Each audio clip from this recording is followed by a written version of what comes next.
Good evening, everybody. Yeah, it's really late at my place, and I can't really be talking that loud. Otherwise, the neighbors will bonk me. But yeah, good evening. Welcome to the stream. Semuanya selamat datang di stream. Hyona. Good evening, Doc. Good evening. My name's Hyona, also known as Yoners. And today, not today. It's not day. Tonight, I need to work.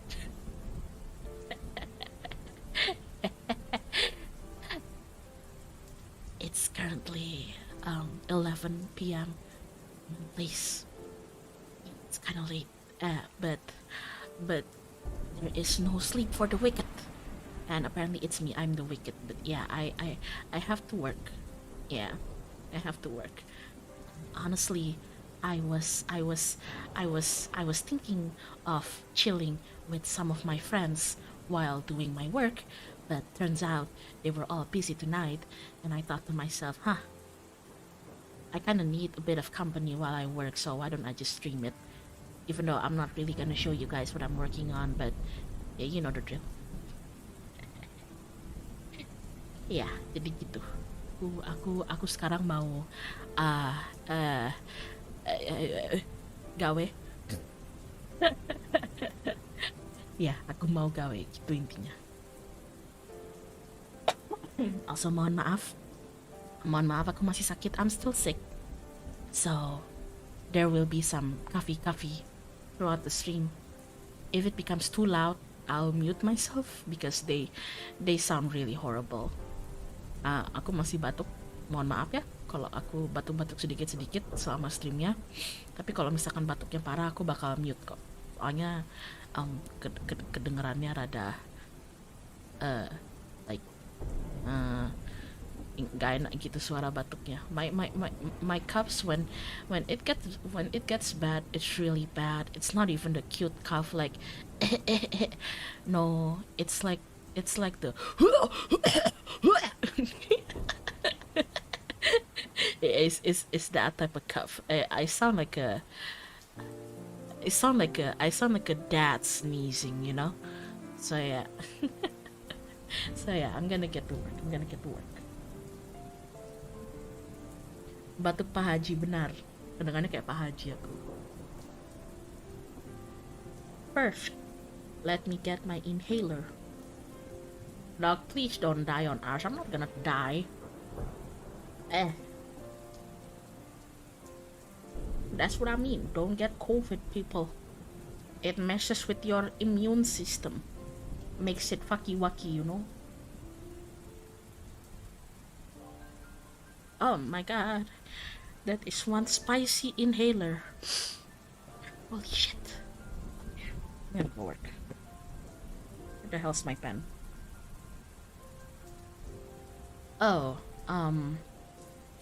not last time I did this kind of work stream, there were quite a lot of clackety-clack keyboard noises.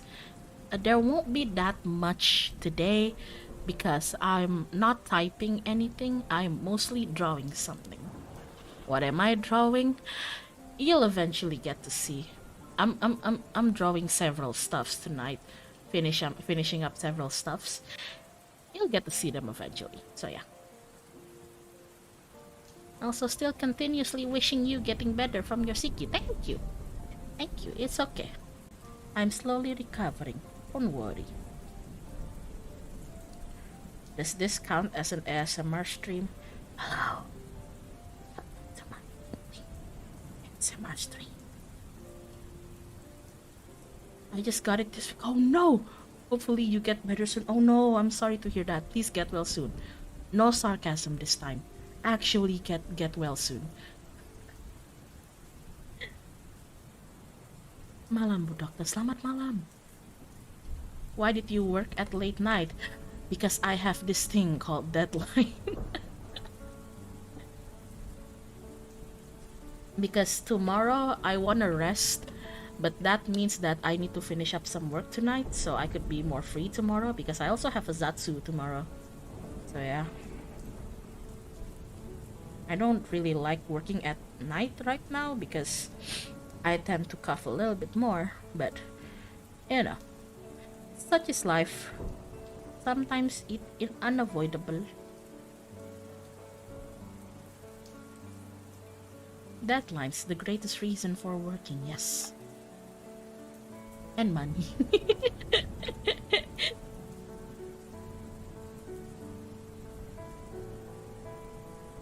Don't worry. If I ever feel like my coughs get to the point that I can't take it anymore, I'll just stop the stream and go to sleep or something.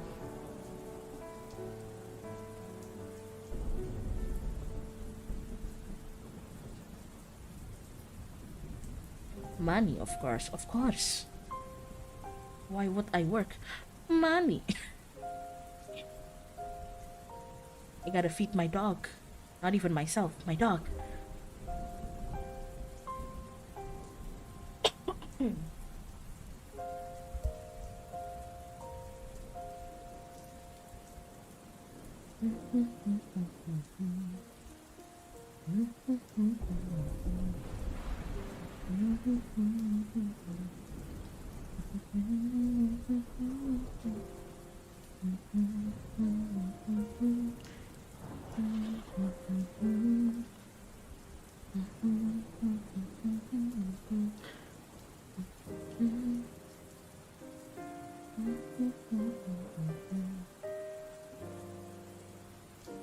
There we go. Deadline, kawan, benar.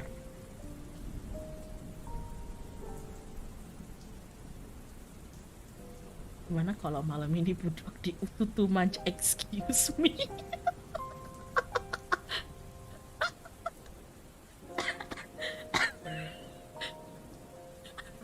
You got me choking there. Excuse me. What the fuck? Now, chat. Who's the doctor here? It's my job to ututu you.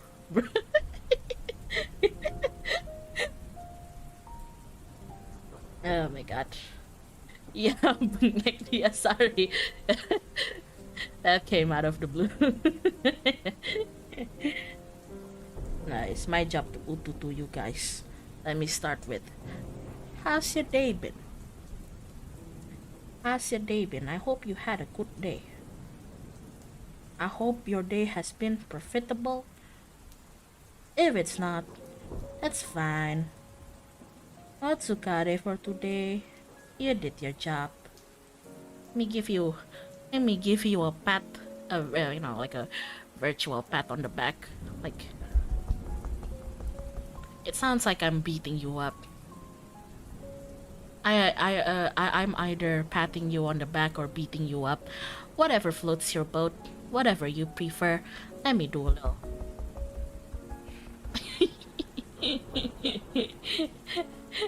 Take it as you want it.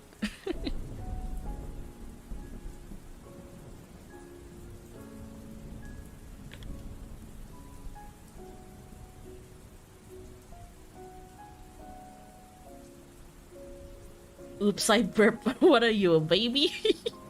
You know when babies are done with drinking their milk or eating and you put them over your shoulder and you start patting them so they burp? Are you like that? Like, hey, come here, baby. Pat, pat, pat, pat, pat.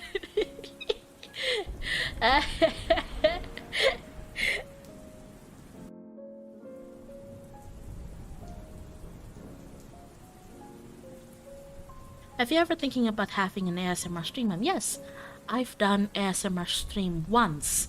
It was the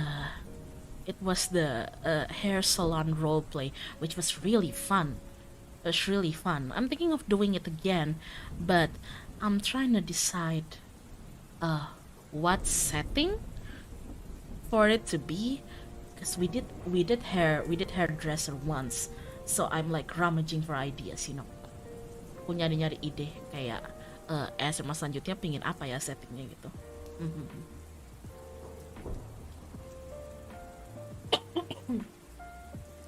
You always ask us how our day was, but how was your day? What have you been up to lately? Work.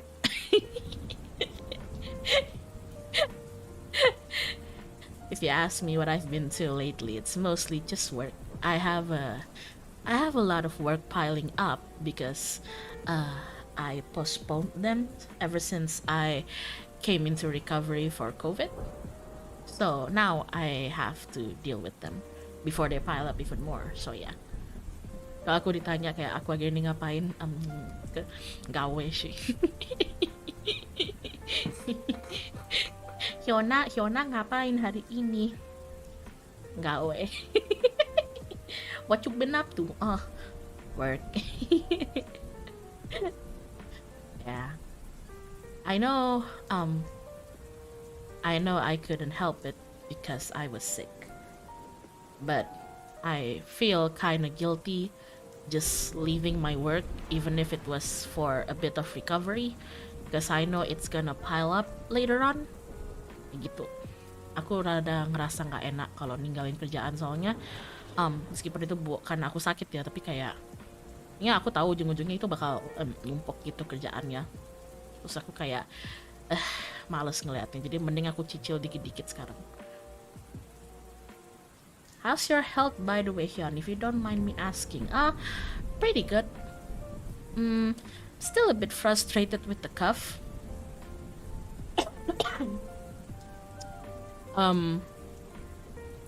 I guess it's I can't really, I don't want to really put too much details, obviously, for privacy reasons, but suffice to say that going through COVID kinda did a little fucky wucky with my immune system. So we're kind of monitoring that at the moment. But I'm mostly good for now. Yeah.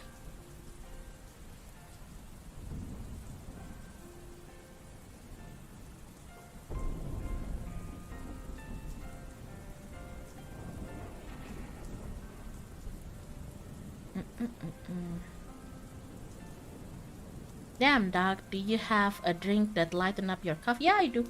Don't worry. I have some ginger tea, and I have like 1 liter of 1 liter water bottle with me all the time, even when I'm streaming. Because the thing is, I could be doing nothing. I could just stay silent in my chair and my cough would still attack me out of nowhere. It's kind of a bitch at this point. But yeah, it's okay. Comically large water bottle, yeah. It's okay, don't worry about it. I told you many times, Panther bounces back, don't worry. We'll get, the only thing that pisses me off about this whole, me still having like a lasting, symptoms or lasting, I don't really want to call it damage. Yeah, lasting symptom from COVID is that, I can't immediately do karaoke.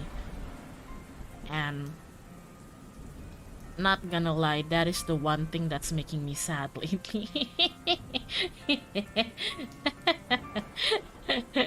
Aku kalau ditanya kayak apa yang ngebikin aku sedih akhir-akhir ini tuh beneran cuman itu doang sih. It's just that one thing. Because I was really looking forward to it. But I didn't expect that it was gonna take this long for me to recover. And I really wanted to do a karaoke. But yeah.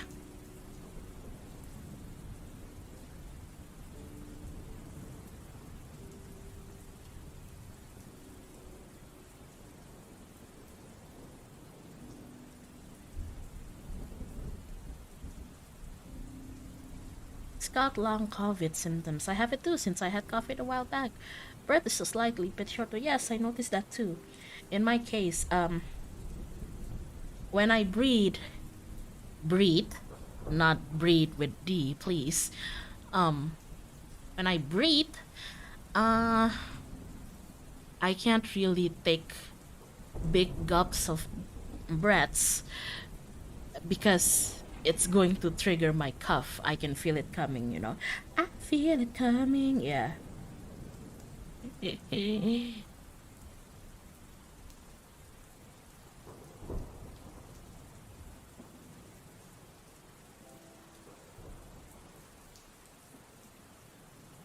Breathe, not breathe.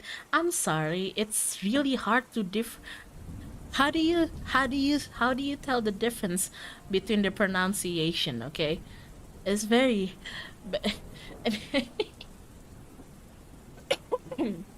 is what is the difference? Breed?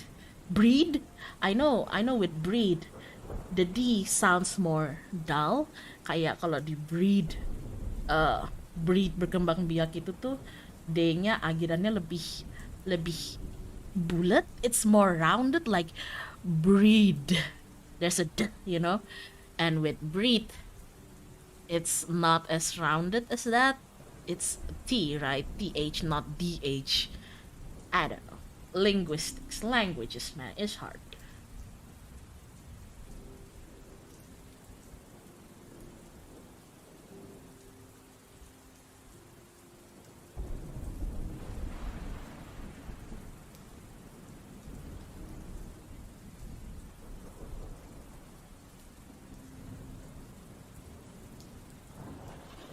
The D is more pronounced. Yeah, I hate you.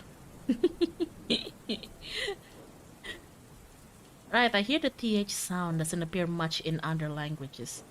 It's how you say TH and D. Okay, let me just pull my mic closer.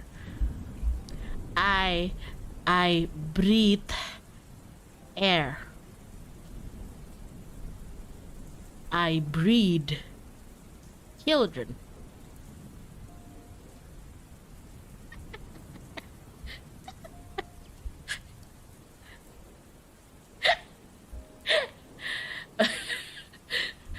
Is that the correct one? Was that the correct one? You said context. That's the right context. You what? Yeah, like that's the right context, right? Of course I would breed children. What else would I be breeding? Beetles? Carrots? Like what? You what now? What? Gak salah sih ya, emang gak salah.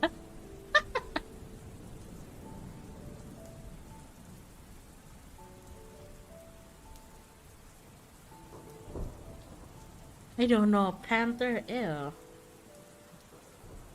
You think I would want my potential children to be a half panther like me? God no.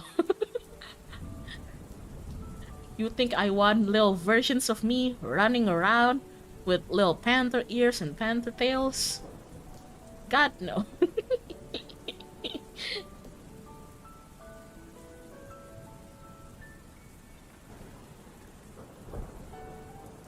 Breedable carrots. That's called gardening.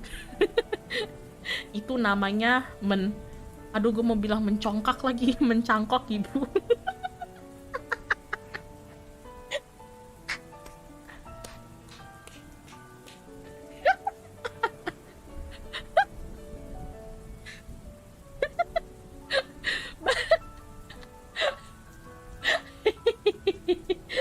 Mencongkak. I was gonna say mencangkok. Yang bener tuh mencangkok bukan mencongkak.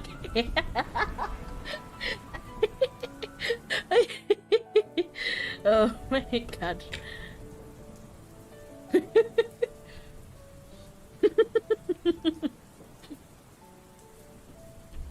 Gimana ya gitu.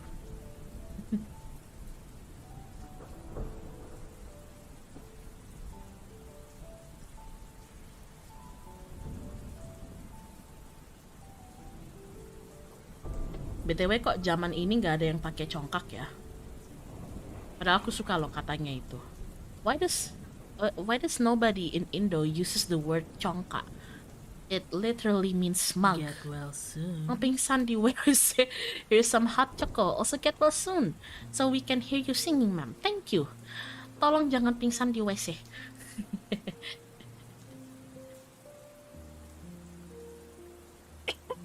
Kok nggak ada yang pakai kata congkak sih? Selalu bilangnya sombong gitu.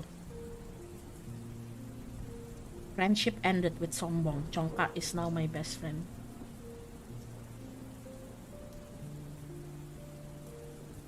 Congkak tuh bukannya artinya, doesn't congkak mean smug? Oh my god, that's my phone. Holy shit. Who is that? Who? Oh, it's a message from Steam. Thank you, Steam. Correct me if I'm wrong, tapi bukannya congkak serasa negatif. Emang negatif. It means smug. Means you're a smug little shit.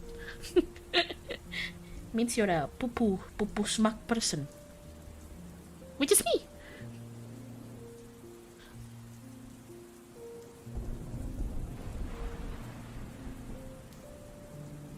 If you collapse in the water closet, how would anyone get to you if you lock the door? Tapi nggak tahu ya guys, aku pernah kekunci di toilet waktu kecil.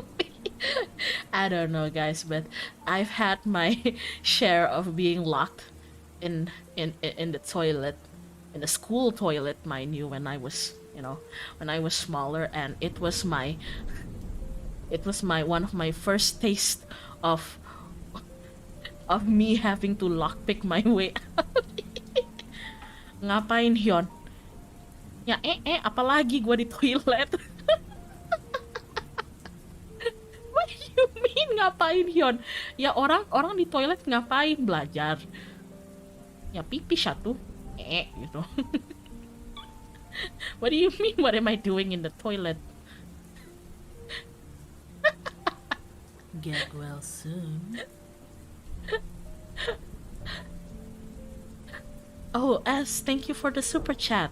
Thank you. Thank you very much.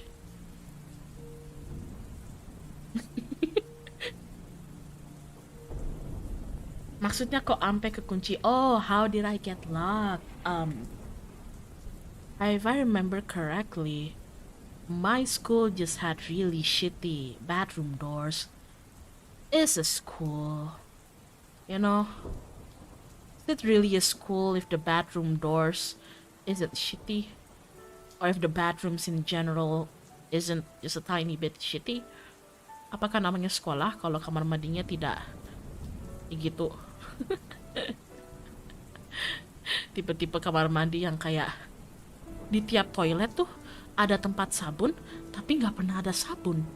Tapi ntar kalau ada kayak razia sekolah, inspeksi sekolah, baru sama sekolahnya disuruh ditaruh sabun. Kayak gitu tuh. It's that type of school. Like the bathroom so shit. Get it? Bathroom shit. The bathroom so shit, so bad. Like there's like I remember there's like soap holders, one of those like soap holders in every toilet, but there won't be any soap at all. Not until like a health inspector comes or something to the school. Then the school board would panic and then stock up everything with soaps. Tapi ntar kalau razianya udah kelar, diambil lagi sabunnya.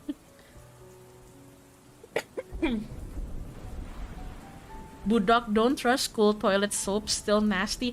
I don't trust the soap. I bring my own sanitizer all the time.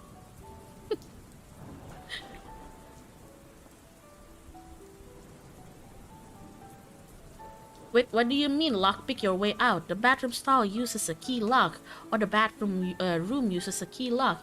Yeah, in my case, all of the stalls use a key lock. You gotta, it's fairly easy for you to kind of like wiggle it a bit, so the lock kind of undoes itself. So that's what I did. I waited like around 30 minutes for anybody to come to the girls' bathroom, so I could tell them that I'm stuck and for them to call a teacher or something. But nobody came. I don't know. I don't know why this universe decided in the one time that I got stuck in a toilet stall in my school, not one girl in this entire school felt the need to shit or pee. Why? Usually the girls' bathroom is so packed. Why is it that when I'm stuck in one of the stalls, Like there's nobody there. Why does it work like that? So I kind of had to like wiggle and used one of my, try to use one of my hairpin to like keep wiggling the inside of the lock, and eventually it kind of worked. But then, oh, the KH guy, I see you like Kingdom Hearts. Have you seen the new? Yes, I have. Also praying for your recovery, dog. Thank you. Yes, I have. I'm very hyped for it.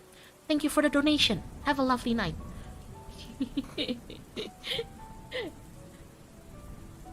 in my case,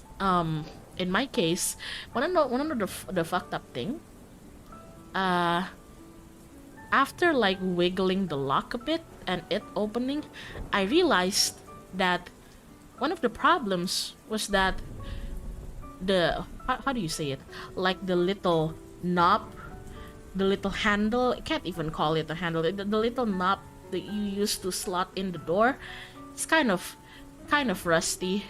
So after I tried wiggling the inside of the lock and everything, I don't tell anybody, cause I think this is illegal. But like I just ended up kicking it. I just ended up kicking it. Ternyata tuh masalahnya bukan cuman ini, dia tuh nge-stuck gara-gara dia tuh karatan. It got stuck.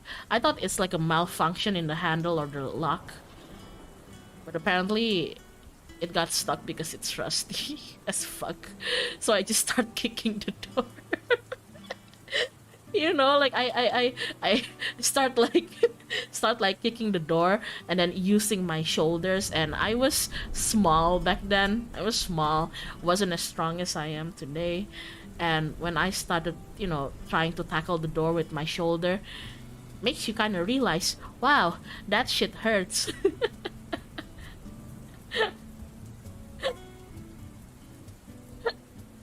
Oh my god. You know how in movies, whenever there's like a locked door, they would use their shoulder to like tackle it. That shit hurts.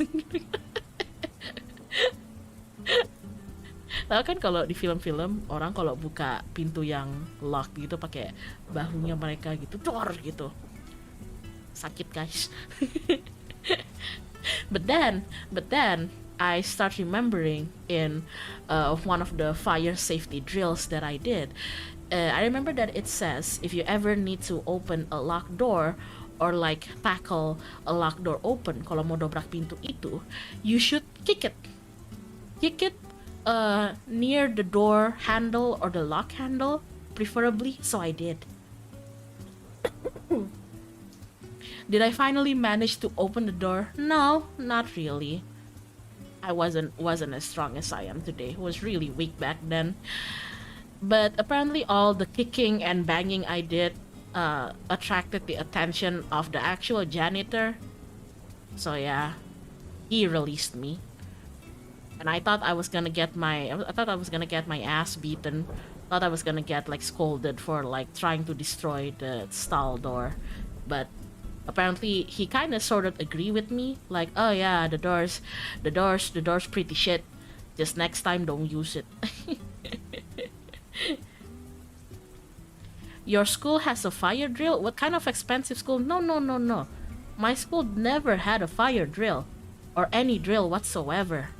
I remember experiencing an earthquake when I was young and in school, and the teachers didn't know jack shit what to do, man.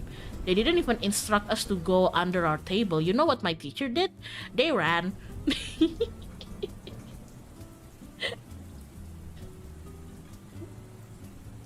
You couldn't crawl under it? No, it wasn't like those public toilet stalls where there's like an empty. The point is the doors go all the way to the bottom. So yeah, they just booked it. Yeah, I still remember that. Funny memory. Teaching by example. Yeah, it's really funny because it was my first time experiencing an earthquake. Aku sebelumnya belum pernah ngerasain gempa kan. It was my first time experiencing an earthquake. And at first I was sitting on my desk, on my chair, and my friend was sort of like like holding on to the back of my chair and my shoulder and swaying back and forth, like doing a bit of this, and I was like going along with them, being tucked and pulled, and then suddenly instead of this, it just became a very hard, you know, and I've never experienced earthquakes before, and I thought it was my friend like screwing with me. Di saat itu aku belum pernah ngerasain gempa sebelumnya. Jadi waktu beneran geter, aku kira awalnya itu temen aku kayak ngegeterin pundak aku gitu. I thought it was my friend like shaking my shoulder. So there was a moment where I told my friend like, "Oh man, stop shaking my shoulder. What are you doing?" But then I noticed, everything was shaking. The ground was shaking, and it was really scary. And then I looked to my teacher, and my teacher is already halfway out the door. Yeah.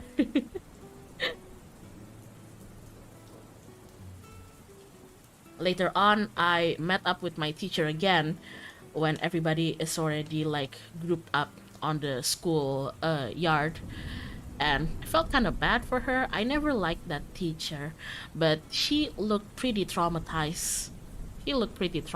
I guess she really was scared, so yeah. What floor were you on? The first. Thankfully, it wasn't the second or something, but I heard that there was a senior who was like so desperate that they jumped from the second floor. They jumped on the second floor and like landed on one of the fish ponds and apparently broke their knee or leg or something. I forgot, but yeah, that happened. Is it scary for your first time? It's scary. It's always scary. I've been through several earthquakes now, and each of them are really scary. Aku kalau gempa itu udah ngerasain dan ngelewatin beberapa. And each of them is scary. It's always scary.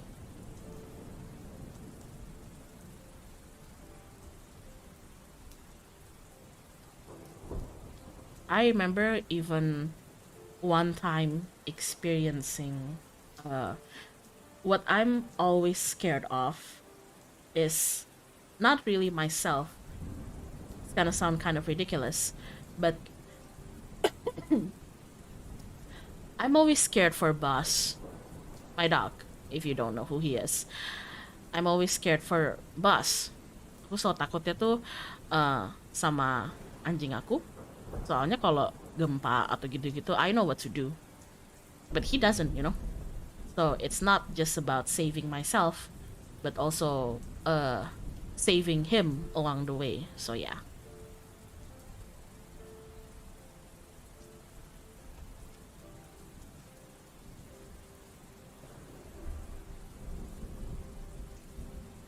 Let's say there's an earthquake right now. Would you just eat away from the stream? Yes, I would. Yes, I would. Most likely, yes.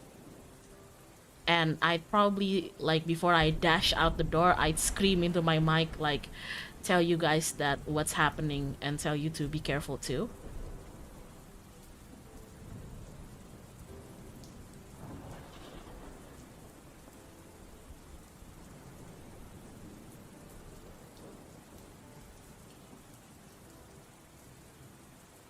Oh yeah, that's what happens. It's always scary. It's always scary. That's why you should always be prepared. Some people call me paranoid for having like a disaster kit like under my bed and in my car and everything. I call it Murphy's law, man. If shit can happen, it will happen. So it's better to be prepared.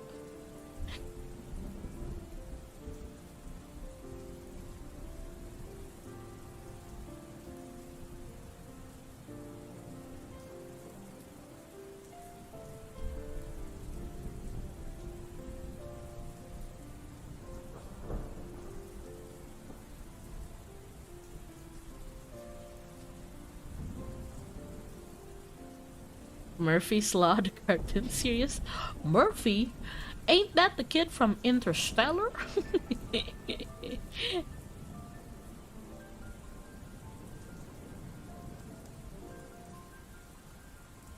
I also have a disaster kit. Consists mostly of Indomie and teh. Ah, yes. The two things that every good Indonesian needs. Oh shit, I just said the brand name. Fuck it. Is Indomie watching this stream at... Well, it's becoming at midnight here. Is Indomie watching the stream at midnight? I'm gonna say it. Ah yes, the two things that a good Indonesian needs. Indomie and tea.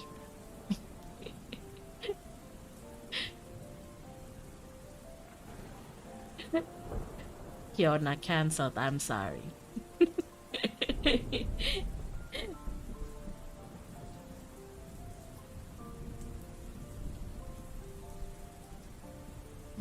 Cancel time. Hey, I'm not saying anything bad about it. Kit penjaga UKS teh anget. Gue tuh.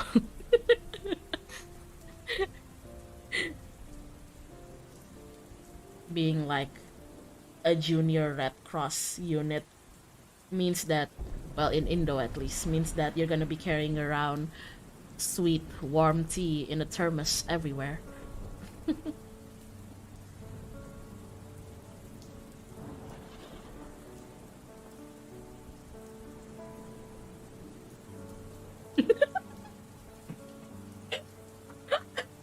Pura-pura kerasukan biar dapet teh gratis. Oh, genuine question. Genuine question though, guys. Do you guys outside of Indo ever experience mass possession? Because I feel like it's like one of those things that I've ever only experienced in Indo schools. I've never seen it in schools outside of Indo, but do tell me if I'm wrong. Have you guys ever experienced mass possession? And by possession, I mean actual spirit possession, because it happens quite a lot here. Yeah, it happens quite a lot here. Happens quite a lot. What is that? You know how in horror movies sometimes a spirit will possess the body? Yeah, I'm talking about that, but happening to several students at the same time while you are at school. Do mass possession happen in schools outside of Indo? Kayak kesurupan massal itu tuh, kesurupan massal tuh, itu apa? Hai Bon, Bon kamu pernah kesurupan nggak? Bon, have you ever been possessed? I've never been. I've never been, so I'm kind of curious. I'm genuinely kind of curious to how it feels like. In the Philippines, seems like it happens. I see. No, this is the first time I'm hearing about it. I see. Happened here in the Philippines, must be. Nggak pernah, never. Damn. Tapi kamu pernah nggak, Bon, mikir gimana rasanya kalau orang kesurupan? Oh my god. I believe in other countries that sort of thing is attributed to gasoline. I like how maybe in other places, if there's like weird things like that happening, maybe it'll be attributed to gas leaks, you know, or some other things to explain that maybe the students were having this mass hallucination.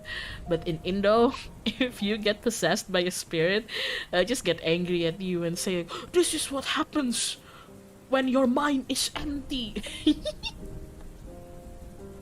Beginilah, makanya jangan suka bengong. Oh my god.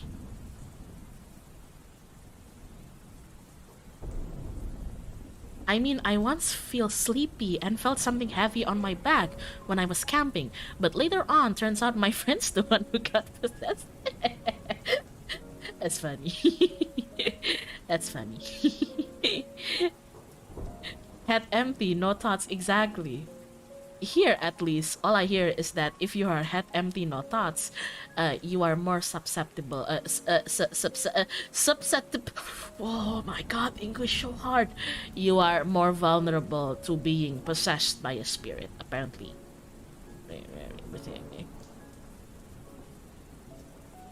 Believe it or not, I've seen Indo possessed fits. Like one dude got possessed by an old Japanese soldier. Dude literally spoke. Yeah, see, here's the thing. I'm inclined to not believe them, but whenever I see like my friend or classmates getting possessed, they start doing stuff that I know normally they aren't capable of doing, you know? So like I don't fully believe that it's possession, but then again, I don't know what else might explain it.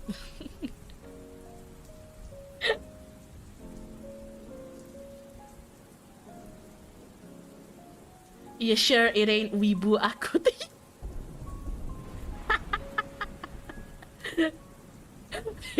God damn it.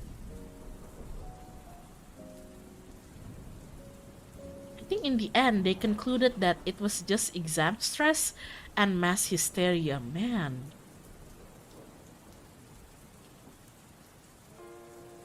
It's the Indo food, it's just built differently. Still believe being possessed is a bipolar event, man. I mean, like, what else can you say to explain it, though?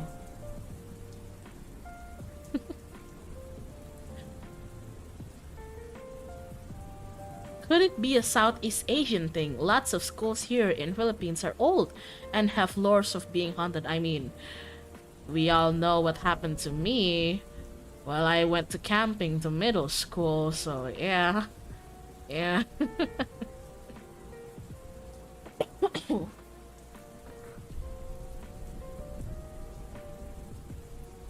Mental exhaustion, maybe.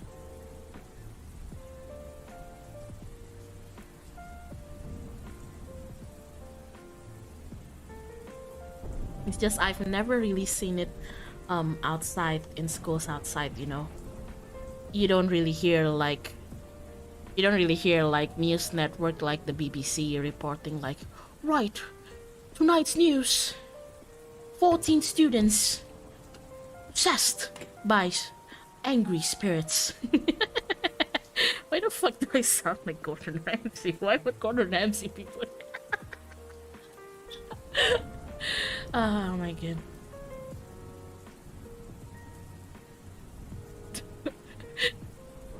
The BBC network.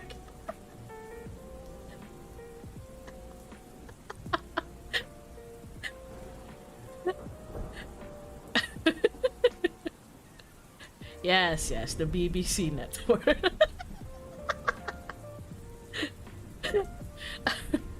That seems like a bottom gear material. I agree. Fuck, I missed Top Gear. God damn it. God, stop making me miss Top Gear. God damn it.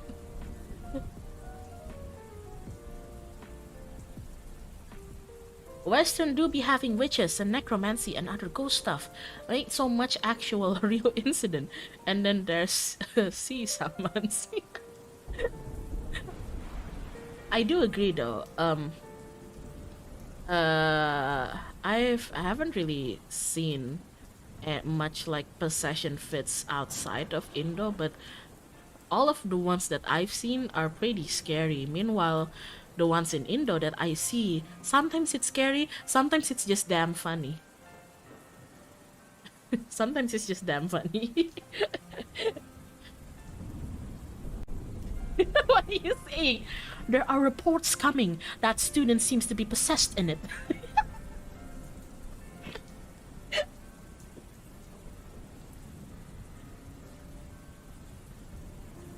Oh my god.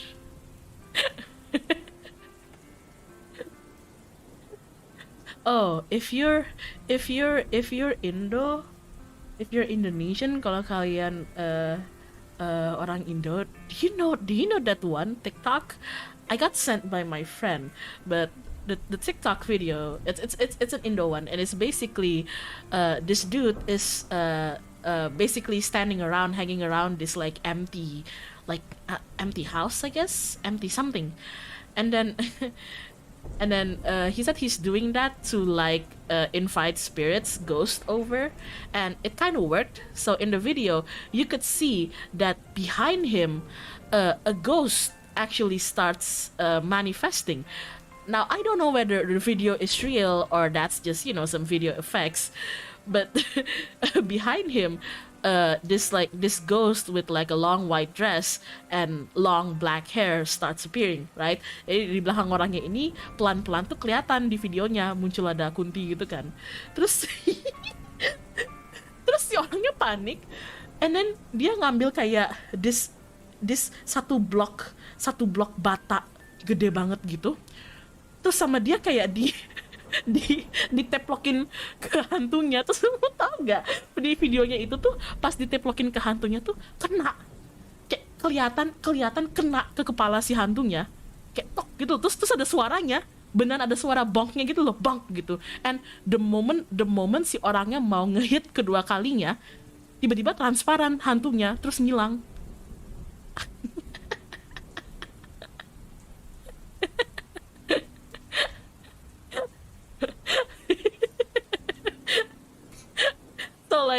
The dude obviously panics because there's a ghost manifesting behind him, right? Now I don't know whether it's a real ghost being captured on camera or it's just like staged something and it's just video effects. But he panicked and he grabbed this big ass block of brick or wood or something, and he actually bonks the ghost with it, and you can see that it actually hits the ghost's head. There's even like a sound. You can even hear the bonk, the sound, and then this dude like starts riling up to give it a second hit, and the moment he goes for the second hit, it passes through the ghost. The ghost becomes like semi-transparent, and then it just fully disappears. So I don't know.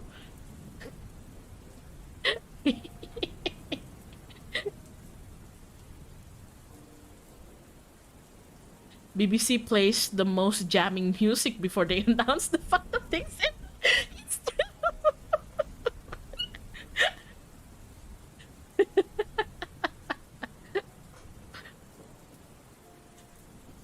BBC news channel be like dang dang dang, and then transition. It's like, right, we're all fucked, says a research done.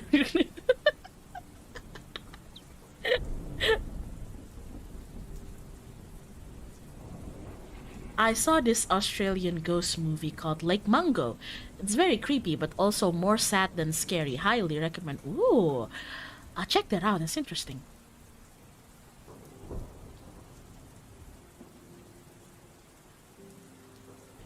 When in doubt, bonk the ghost. I do feel like if a ghost ever actually materialize in front of me and I don't know who it is, I do feel like my first instinct is to try to punch it.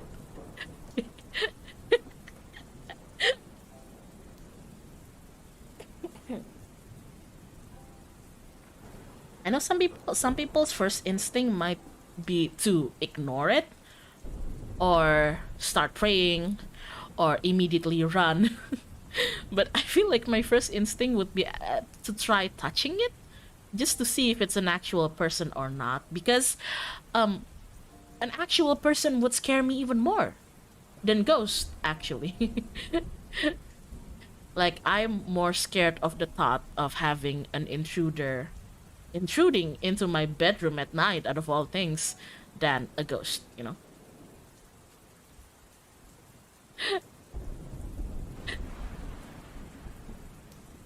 Wish we could bank the ghost in Phasmo. I wish that too.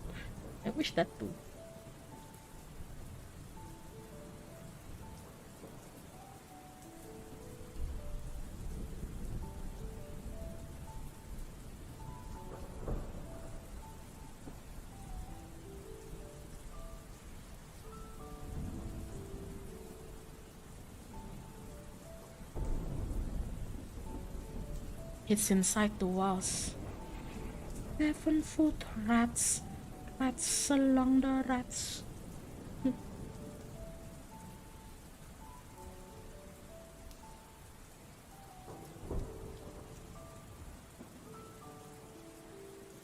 some folklore says that revealing to the ghost that you can perceive it would make it haunt you. Ah, yeah, I've heard of that. To be fair though, if I'm a ghost and I realize that, oh, this person can actually see me, I do feel more inclined to stick by that person. Because, you know, oh shit, you can see me. Well, this is gonna be fun.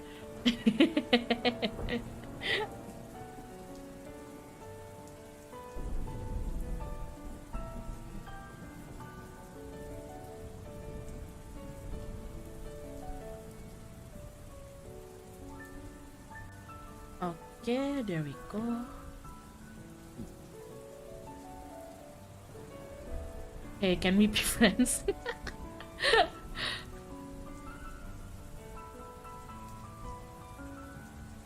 Where was that? I need a file. Oh, there we go. Oh, I see. Okay.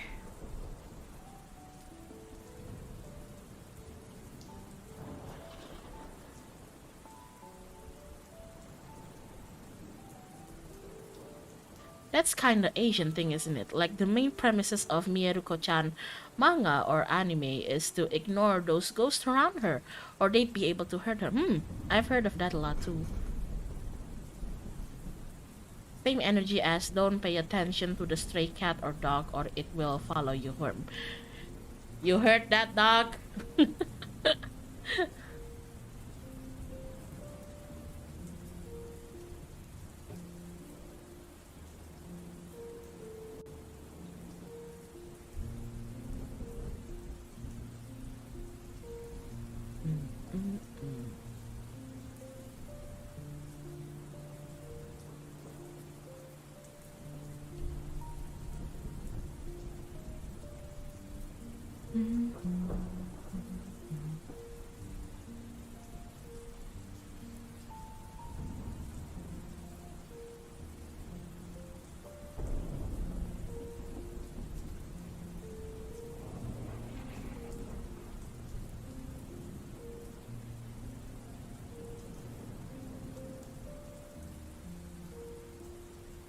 Every time you close your eyes, I thought you were gonna switch personality. What? Switch personality? What? What do you mean switch personality? I don't have any other personality. I only have one personality, and it's called being a dumbass. Do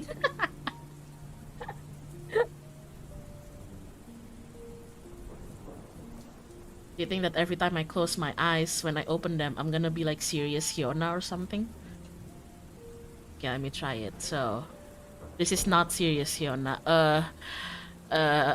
But poo poo, pee pee, ha ha ha ha ha.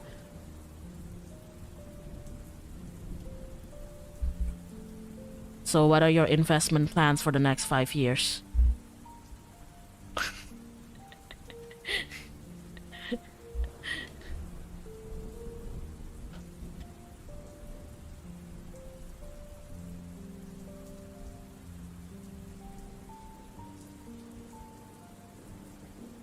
Oh god. But if you close your eyes,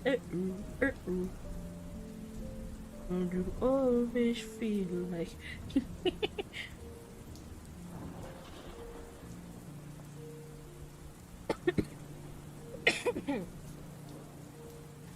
become a fat tech maybe? Hey man, you gonna become a fat technician? Ah, I wish you the best. Wish you the best. Good luck, good luck. Wasn't expecting an actual answer, but yes, good luck.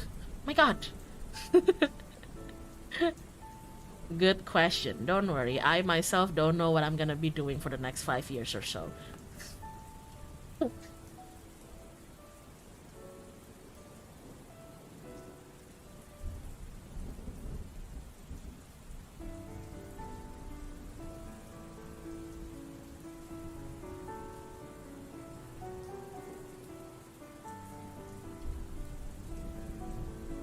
Honestly, if I get asked by people if I have any plans for the next 5 years, maybe even 2 years from now, I just tell them, you know, the same old, same old. Pick names, take ass, you know, good things.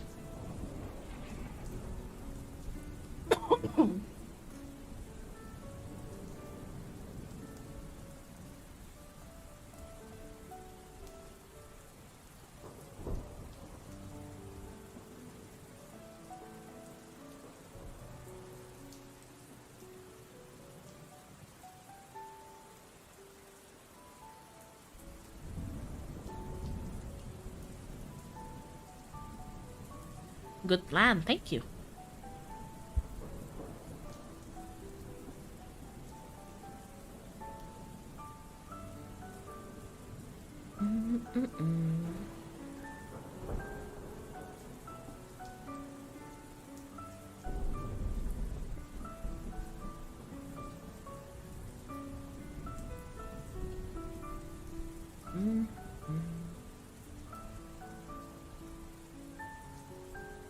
I don't even know what I'm going to be doing next year, to be honest.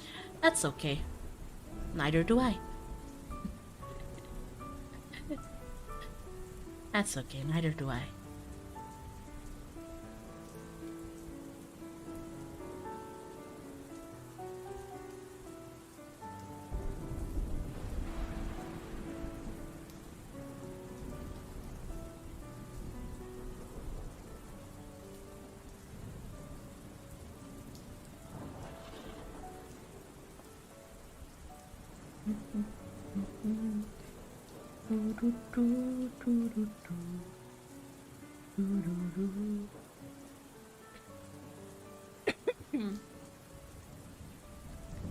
Just want to graduate college after all this time and actually start finding a job after September. I mean, good luck.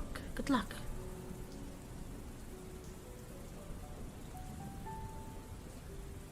Might be in my first year out of my undergrad by then. Most likely looking for a master's course by then. Oh, good luck, good luck, good luck. I mean, amen. It's actually making me a bit happy, you know, to know that you know, you guys have, well, not necessarily plans, but things that you look forward to. Anyway, that doesn't matter if like it's something big like, oh, I'm planning to go to school or get married or change my career. Just something small like, oh, tomorrow I'm gonna be watching an episode of this anime. You know, that makes me happy to know that you guys have something to look forward.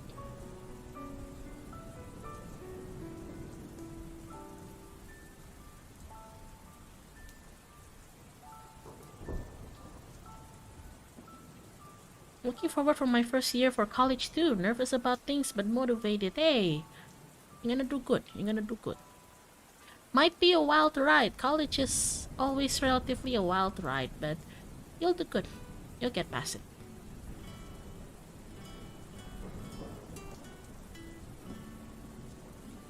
But you know what? You know what? Everybody, start telling me what you're looking forward to.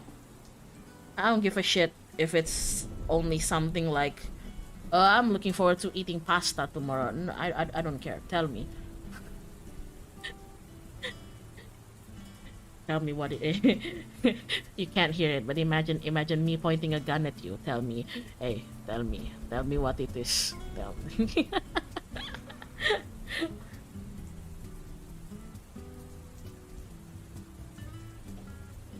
I'm looking forward to turu. Ya turu atuh.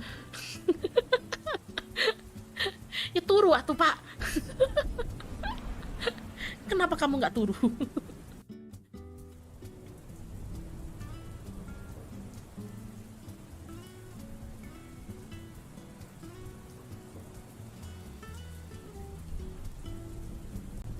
Yeah.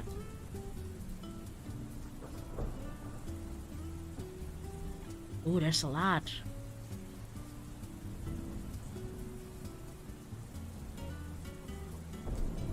Hmm. Makes me happy to know. Hmm.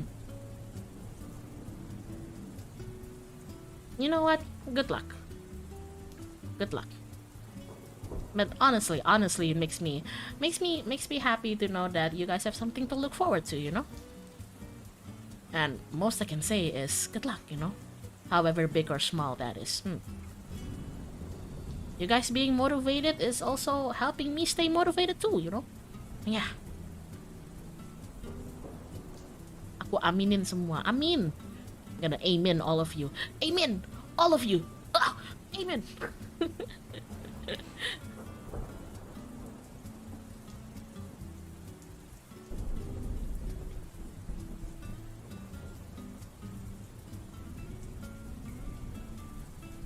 Doc, what are you looking forward to? Me?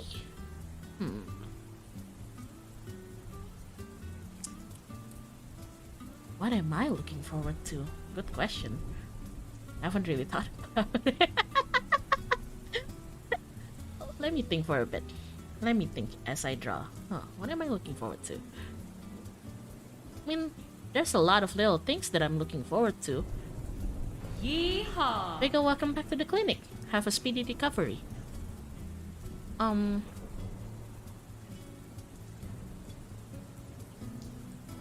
I guess to round it up, I'm just looking forward to having more fun moments with you guys and everybody else.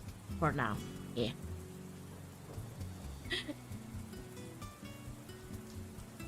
Like I said, there's a lot of things that I still want to learn and a lot of things that I still want to create, and I'm mostly looking forward to them. I don't really have any like big plans for like a long term right now, so yeah. That's it for now. It's probably not something super ambitious, but like I said, it doesn't always have to be ambitious. I had like moments in my life where I constantly felt like I need to have ambitious goals, or otherwise I'm like not I'm like just not worthy. But I soon learned that, you know, thinking like that all the time is not healthy. And eventually I kind of learned that, you know, sometimes you have big ambitions and sometimes you just look forward for small, not so ambitious things. But like if it keeps you going forward, then it's not so bad.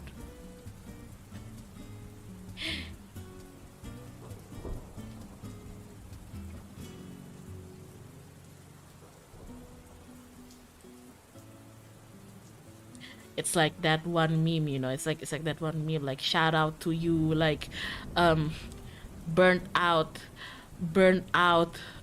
ambitious kids who were like really ambitious and had like massive potential, but then turned out but got like burnt out in the process, and now you're just a tired adult. Yep.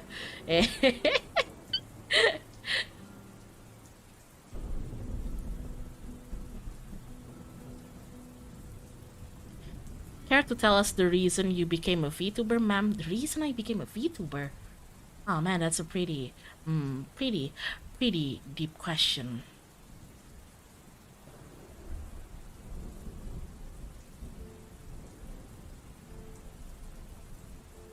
One my one my one my honest answer on it. Um, I thought it would be fun. I thought it would be fun. That's not to say that I didn't expect, you know, working hard as a VTuber. I expected that. But I mostly got attracted by how fun I imagine it to be. So yeah. And I've been like a NIJISANJI and NIJISANJI ID. Uh uh NIJISANJI X ID fan for quite a long time. I've been around since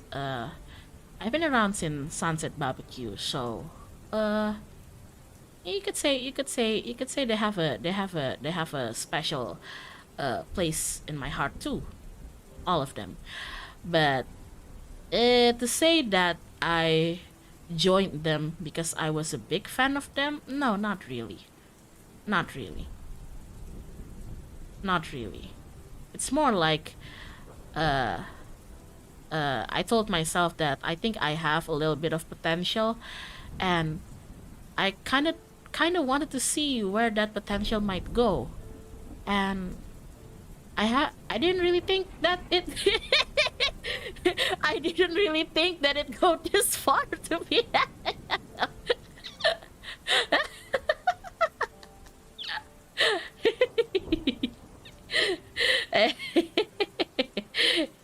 I I didn't think that it I didn't think that it go this far. I honestly thought that, oh, my friends tell me that sometimes I'm pretty funny. Sometimes I talk about interesting things, and I love video games. I'm not always good at them. Sometimes I'm jack shit at them, but I love video games and just making creative contents. And I know that I love NIJISANJI, so thought to myself, why not give it a shot? So I sent my audition 5 minutes before the audition closed.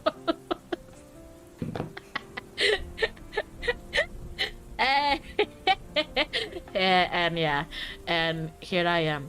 Funny how life works.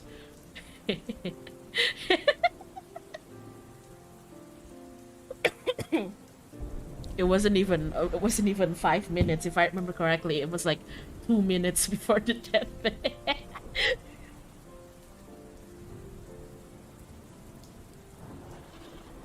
And I remember later on, I got notified that I passed through the first phase, and my immediate reaction was like clutching my head and fuck.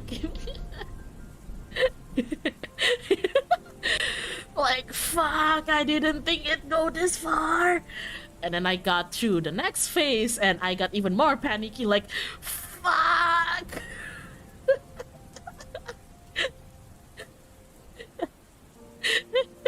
Bener-bener panik gitu, kayak anjir gitu. The funny thing is, when I finally passed through the final audition and basically got the notification that congrats, you passed through all the audition. You're basically our lifer. Haha. I was in a call with some of my friends because I was trying to forget about the audition because I was so nervous about it. Alright? I was so nervous because obviously at that point I didn't tell anybody that I was auditioning for this, right? Remember guys, ya, selalu ingat. Remember my first advice, if you're gonna audition, into not just VTuber, to any agency, don't tell people that you're auditioning. At least not publicly, okay? But my strat, just don't tell people, okay? Don't tell people and thank me later. So I had like this big secret that I had to keep to myself, and I can't even tell any of my family or my friends why I'm like so nervous and anxious and jumpy all the time. So I was in a call with my friends because I was hoping like, oh, maybe I'll just hang out with my friends and I'll forget about it. And in the middle of just chilling and chit-chatting with them, ya, lagi ngobrol gitu, saya berusaha melupakan ini, tiba-tiba ting tong, selamat. Yeah, that happened. In the middle of me just chilling, I got the notification, and I told my friends, say, oh, sorry guys, I'm gonna mute myself, gonna AFK for a bit. And they're like, okay, Hyun. Aku bilang kayak, oh ya guys, sorry bentar ya, aku AFK dulu ya. Okay. Terus aku langsung, like, I went to my backyard and I started freaking out, I did the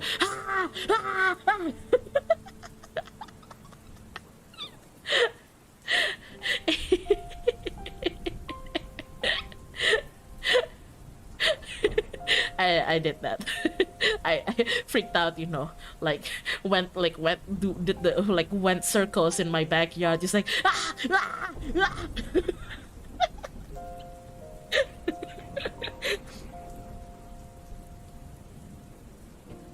feels good, yeah. No. You guys don't get it. I I was happy. I was really happy, but I was mostly panicking because first, I didn't think it got this far, and second, like I said, um, even before submitting my actual audition, I told myself that I wasn't gonna panic. I wasn't going to get, I wasn't gonna freak out or get sad if I got rejected. If anything, if I got rejected, then I'll quickly move on to something else, like, oh, okay, I guess I'm not cut out for this and I'll move on to something else. But what always scared me was that small percentage of this little idea that I had just becoming true, You know? It's like entering MasterChef. Like you did it because I'm pretty good at cooking. I think most people like my cooking and I don't mind a little bit of competition. Maybe it'll be fun. So you start auditioning yourself to MasterChef, and before you know it, you're in like the grand final, the semi-final, and you kind of think to yourself, like, come on, there's no way I'd win MasterChef. There's no way I'd win MasterChef, but then you did. So now you're kind of freaking out. Oh my god. It is a commitment after all. Yeah. I was also freaking out because I start, rationalizing that, well, Hyoners, you did it.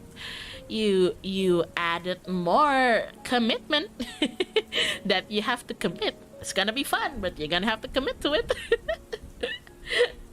Oh my god. I hope you always enjoyed the job, Hyon. Semangat, we always support you. Thank you. Tadi kayaknya ada yang nanya, has it been fun so far? It has. Tapi kalau aku bilang kayak it has been fun 100% of the time, ya tentu saja enggak. Selayaknya dengan semua pekerjaan lah. Secinta-cintanya kamu dengan apa yang kamu lakukan, yang namanya kadang-kadang dapat hari nggak baik, ya nggak baik aja gitu. Lagi stres ya, gitulah namanya pekerjaan juga. Yeah, I saw somebody asked if it's as fun as I thought it'd be. Yes, it is. It's actually like I'm surprised with I'm surprised with how much I'm genuinely enjoying this. It's the truth. I'm still sometimes, yeah, chat. Sometimes there are moments in streams that truly makes me feel, you know what, I'm enjoying this. I might not always say it, but whenever it does happen, I keep it locked in my little memory box. I keep it locked in my little memory box. Because those moments matter to me. Yeah, it's kind of like that. But like, if I were to say that it's fun 100% of the time, that's not really the case. It's just like any other job. You could be really passionate and you could have so much fun with your jobs, and sometimes you just don't have good days, Sometimes I forget that I need to make a schedule or I need to make a thumbnail and it's 2 a.m. and I have to rush back to my desk, boot up my PC and and do my actual work.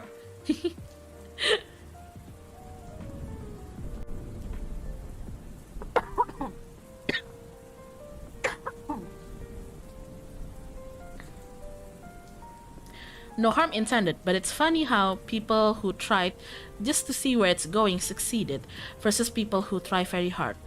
Sorry if that sounds offensive, but that does happen quite a lot.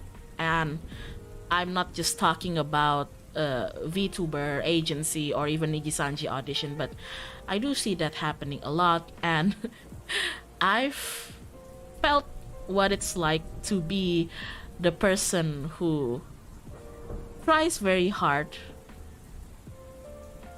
and comes so far. I've tried so hard. I've also felt what it's like to, try very hard because you really want something, but you just keep not getting accepted and keep not getting anywhere. Yeah, it sucks. But that's life. That's life. But, sometimes it does make me contemplate things, Sometimes it makes me feel like this might sound sad or self-condescending, but I mean, like, don't worry, it's not that bad. But sometimes I do think about it. Oh, eyebrow punk, welcome to the clinic. Have a speedy recovery. Sometimes I do think about, like, how do I put it so it doesn't sound so sad?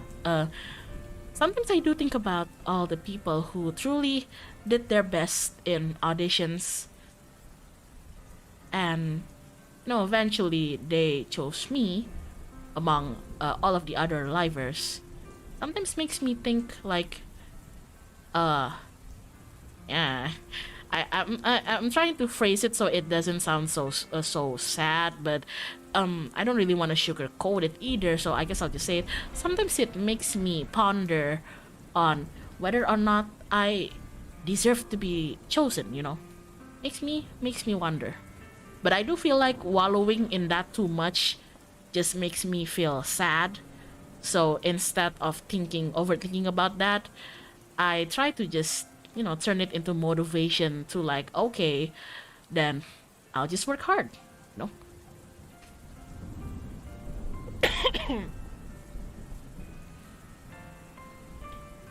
I heard Vampire Survivor was made as a project for fun, while the dev worked on a bigger project, only to have the side project explode into popularity. Yeah, it's always funny hearing those kind of stories. Sometimes you can't really expect what kind of results you're gonna get from it.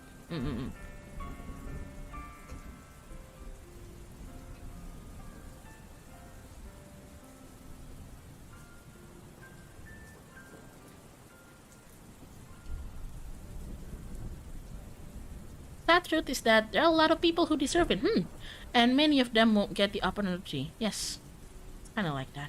This makes me, yeah, not gonna lie.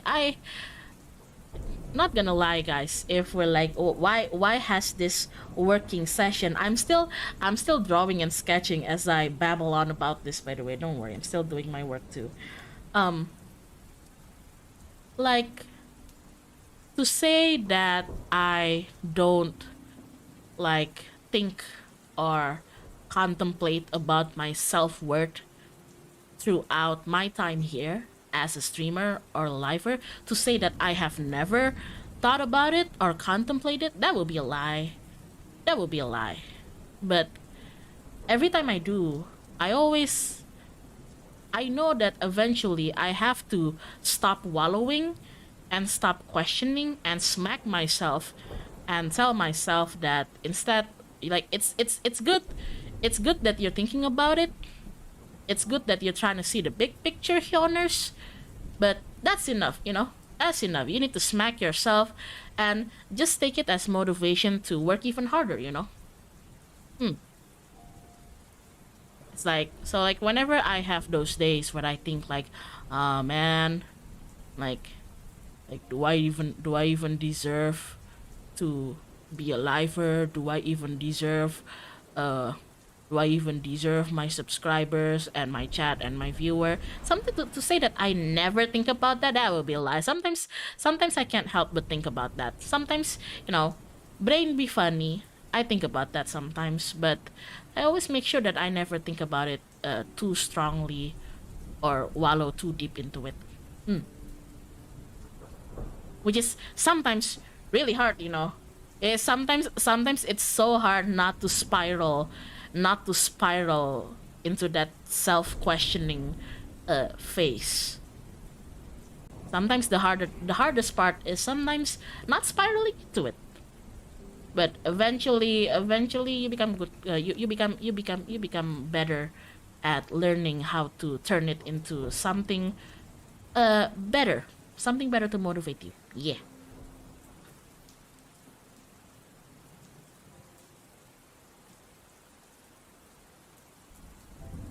Spidal the purple dragon. You know what? I've been meaning of playing that again. I missed that game.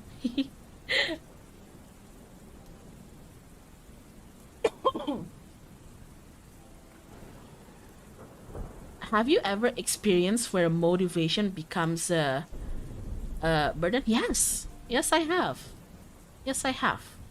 And that's usually when you know you're eventually gonna get a burnout if you don't do anything about it. Mm. I mean, like you're very motivated to do something, but you realize it's starting to become yes, yes. If I may be honest, there has been a few times where I've had like moments where I kind of like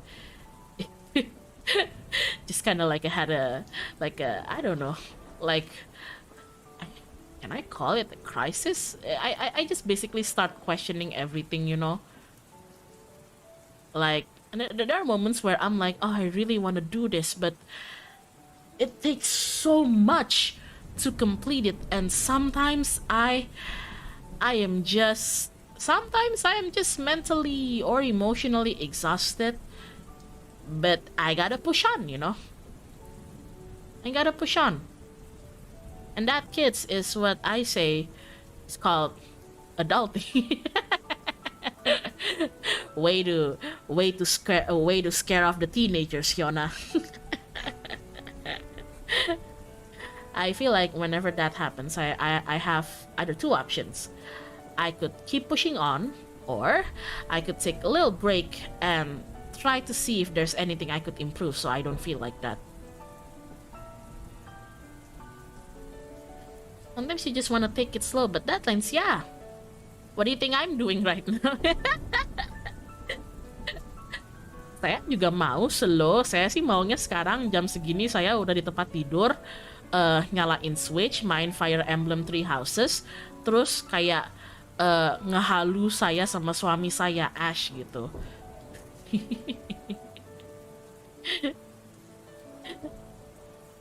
What do you think I'm doing now? Like if I had it my way, I'd be like in my bed right now with my Switch, playing Three Houses, and just, you know, imagining myself with my husband Ash. Siap, makasih. Oh my god. But yeah.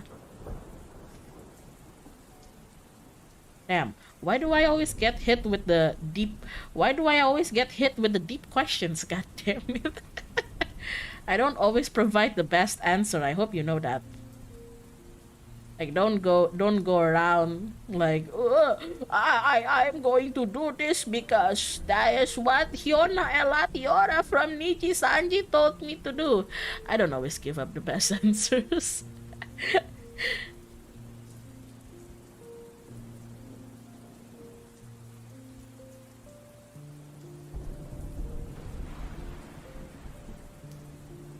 It's midnight here on Deep Thoughts like wakaru.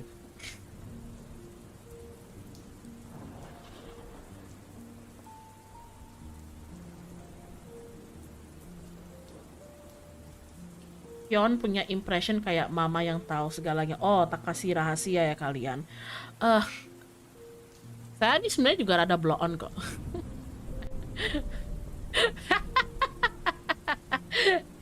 I kind of get that sometimes.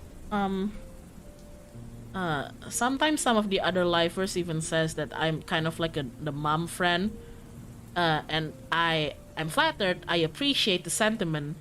Let me tell you a secret. I don't know everything. I don't know everything, but I'm very good at bullshitting my way to make it seem like I know something.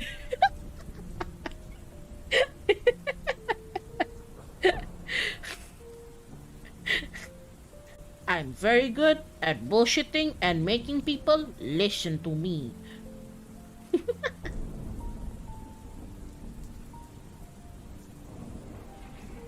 Let me tell you my little secret. I killed Mufasa.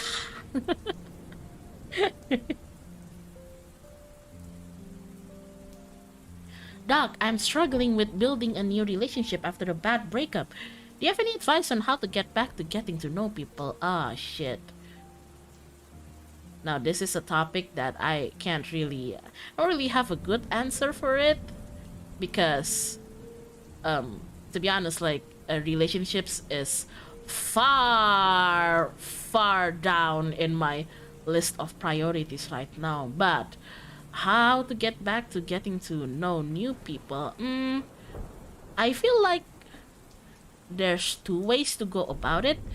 You could either put yourself out there a bit, like go to social events, maybe use like dating apps like Tinder, put yourself out a bit to the world, but in doing so, like, don't force yourself to be more than you are, just be yourself. Or you could just keep focusing on your goals and what you're doing right now, and keep hoping that somewhere along the way, maybe one or several people will pass you by. And maybe someone along those several people will stay with you. That's kind of a bad way to put it, but honestly, that's my take on it. I don't give out good relationship advice. I'm sorry. I'm pretty shit. It's way late. Gotta sleep now. Bye, Hyun. Bye, chat. Goodbye. Go to sleep.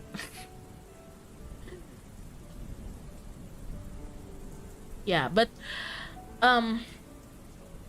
don't be that kind of person.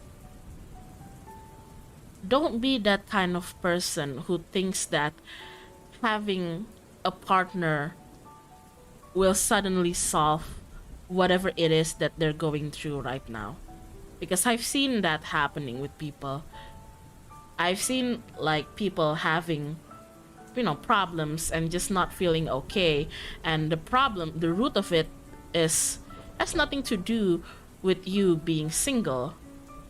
But some people just think that unsingling themselves would solve whatever it is they're going through right now. Like it would make them a better person or not, Yeah. No, don't be like that. Don't be like that. Hello, how are you going today? Pretty good. I hope you're having a lovely day too.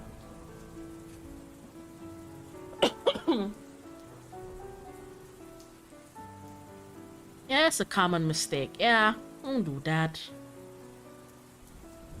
Are you sure you're a doctor and not a psychiatrist? I mean, psychiatrists are also doctors to a sense. But yeah. Just, I don't know. Take a moment and see what is it actually that you're longing for right now, what is actually the problem right now? Is it truly something related to you wanting to be a partner, or is it something else,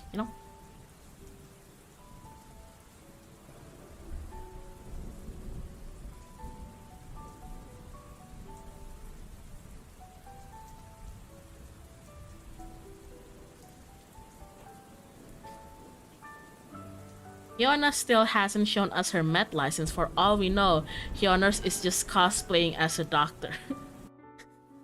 What the fuck? Oh my god.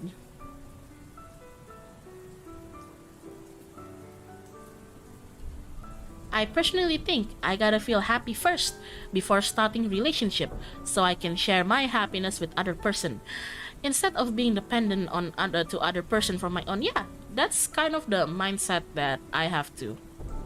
It's kind of a mindset that I have to. I don't know, it kind of makes me sad sometimes seeing people just like screaming into the sky, I need a girlfriend.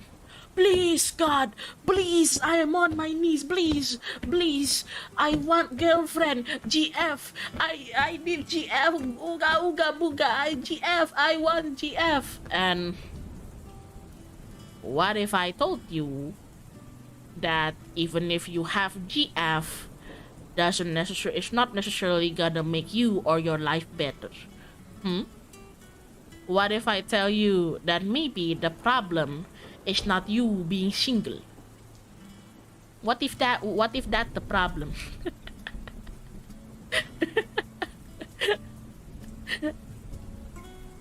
It's like if you're gonna force it, if you're gonna force a relationship when you have all when you're not even happy alone and you wanna force yourself into a relationship, you might potentially drag somebody else into your shitstorm.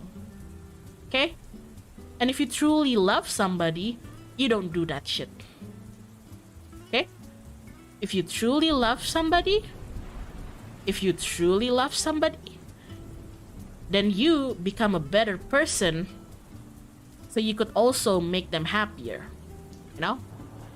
You know? If you truly love somebody, then you don't burden them with the responsibility of carrying your happiness. So yeah. I just don't want to drag them down with me. Yeah. Yeah. Sounds like a day problem. Sounds like a skill issue.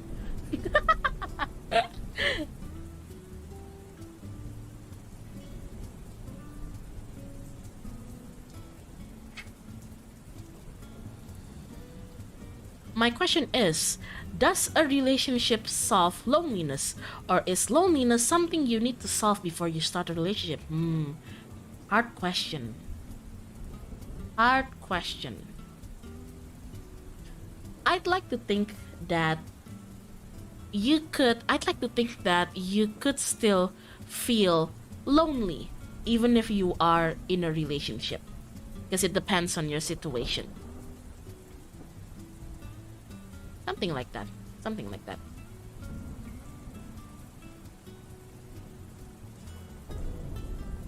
Loneliness doesn't discriminate. Yeah, it doesn't. You can still feel lonely in a bad relationship. Yeah, you could still feel lonely even in a good relationship. And it doesn't discriminate. Sometimes it happens. If you're in like a good relationship and sometimes you just feel lonely, it happens. It doesn't necessarily mean that you're being neglected by your partner or your partner is neglecting you. It just happens.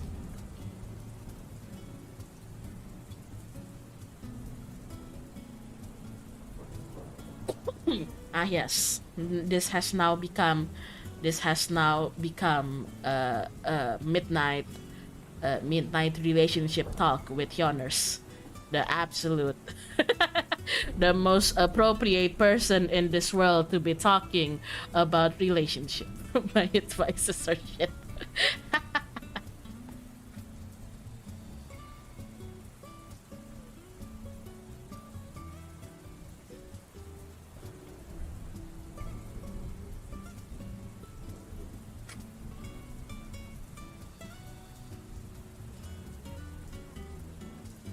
Mean it's late night talk, I know. I like how that also applies to me and some of my friends. Like, daytime talk with them would be like, have you ever seen a turkey's butt? No. Would you like to see a turkey's butt? Yes, please. And then midnight hits and immediately you start laying together like, dude, I don't think you know, I sometimes I don't think I'll ever know what my purpose is in this vast universe. Because if we look at it all objectively, like, the universe is so big, like, what do I even matter, you know? Do I even have an effect in the grand scheme of things, you know?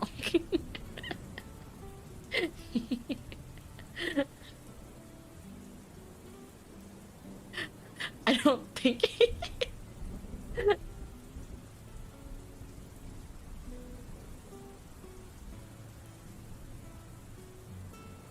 girl talk with Hyona must be fun. I had one. I kind of remember this one session of girl talk with one of my dearest friend. I love her so much.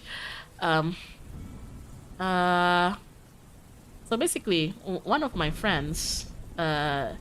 He basically just got a new job, and she's really excited about it. But there's like this one particular person I noticed in her work that I am very sassy about. I see this person and I'm like, I hate you, which is kind of funny because in their environment, this person is actually like super popular. You know, like super popular. You know. So like one time while having like this girl talk, my my dear friend, was boasting about this coworker of her. She was like, "Oh, I'm gonna spend time with this person," and I obviously was like, "Mm-hmm, mm-hmm," instead of the usual like, "Oh, cool," and she's like, "Oh, what's wrong?" And I just blurted out, "I think that person is kind of stinky." I just blurted out. I just said without any reasoning or context. Just I think that person kind of stinky. You know, I don't know. I don't like this person. I just immediately told her like I don't like this person. You know, I don't like this person, and she immediately like why. Why? But they're popular. Like everybody seems to like them. Like I'm looking forward to being friends and like closer to this person. And I'm like, I'm not gonna stop you. I'm not gonna stop you. I just think that personally, I think this person is a sassy baka. So just be careful. But I'm not telling you to stop. You know. And then later on, my friends spent a bit more time with this person, and let's just say she uncovered so many fucked up things that she came back to me. And during one of our like tea time, she's like, did you know that that person actually they did this, and they actually like they secretly did blah, blah blah blah. And then they look at me and they're like, how did you know? And I'm like, I don't know. I don't know. I don't know. Actually, I know the answer. Actually, I know the answer is that I don't always have the heart to say it. You wanna know? You wanna know the honest answer? You wanna know the honest answer? Yes. Sometimes people are popular, likable. They might seem like complete angels. Sometimes, yeah. Sometimes, to me at least, it's not that they have a perfect image. If you look closely, you could see that there are so many red flags or suspicious things going about their image, or going about the way they conduct things and their behavior and the way they speak to you and the way they treat you and your friends.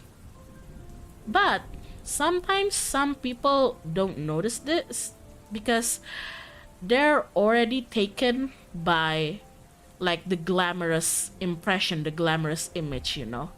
Especially if that person is pretty impressionable. Gitu sih menurut aku.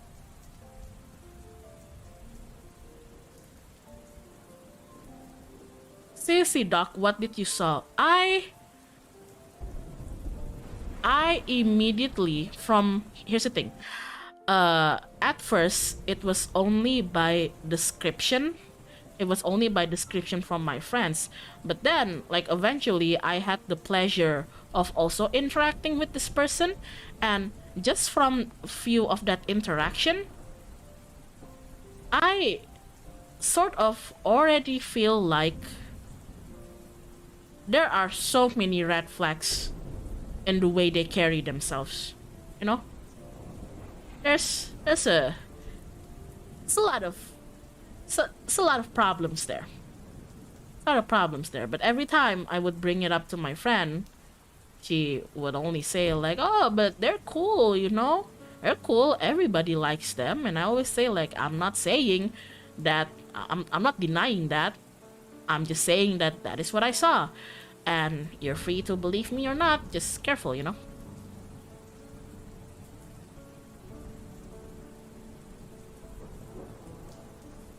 Red flag, ya. Aku rasa kayak, well, uh, I've lived somewhat a long life, I suppose, and throughout the years, I obviously I obviously have experience having so many good times and good relationships with all different kinds of people.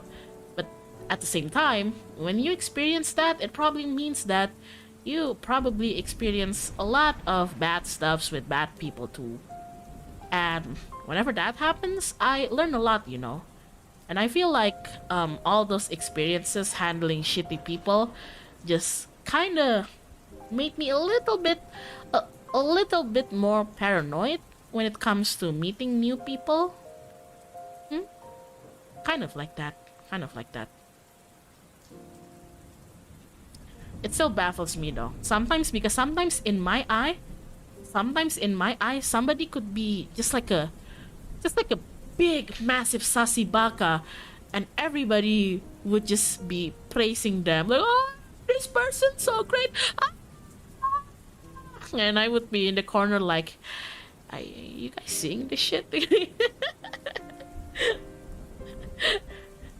Are you guys seeing this shit?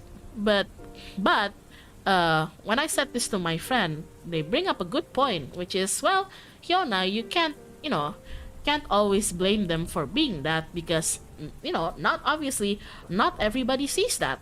And I'm like, actually, you're right. First, I might not even be correct with my intuition or my observation. I could be entirely wrong. Second, even if I'm correct, that doesn't mean everybody sees what I see. You know? So, I can't really be going around blaming people like, "How come you don't see all the red flags?" Honestly, some people just don't see it, you know? Can't really blame them.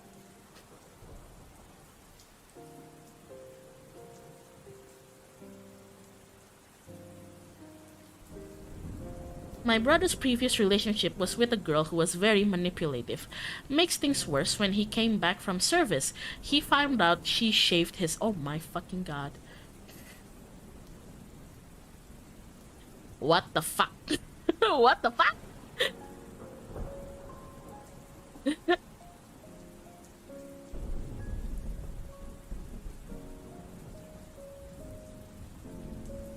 Bro, what? Why would she shave his cat?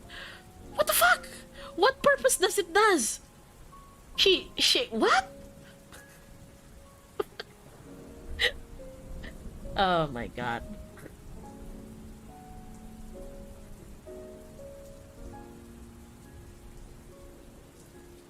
Holy, what? I know. Yeah, I know there's worse things to do to a cat, but what the fuck? You don't just shave somebody's cat. You know what will happen if you shave my dog? I'd not only shave you, I'd track down your entire bloodline. Okay? Even your uncle's, niece's, husband's, son's nephew, and I'll shave them all in retaliation. The fuck are you thinking, shaving somebody's pet?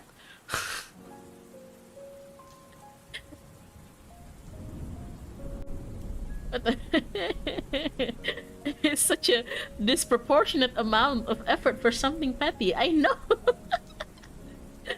What the fuck?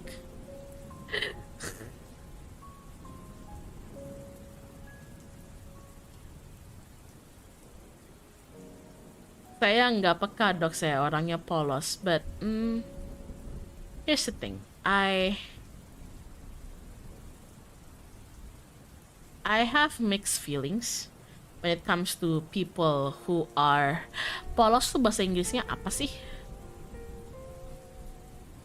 I have mixed feelings with people who are pure in the sense that they can't really sense people's red flag, you know?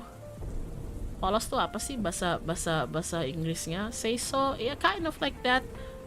Oblivious, aloof, yeah. I kind of have a mixed feeling with people like that.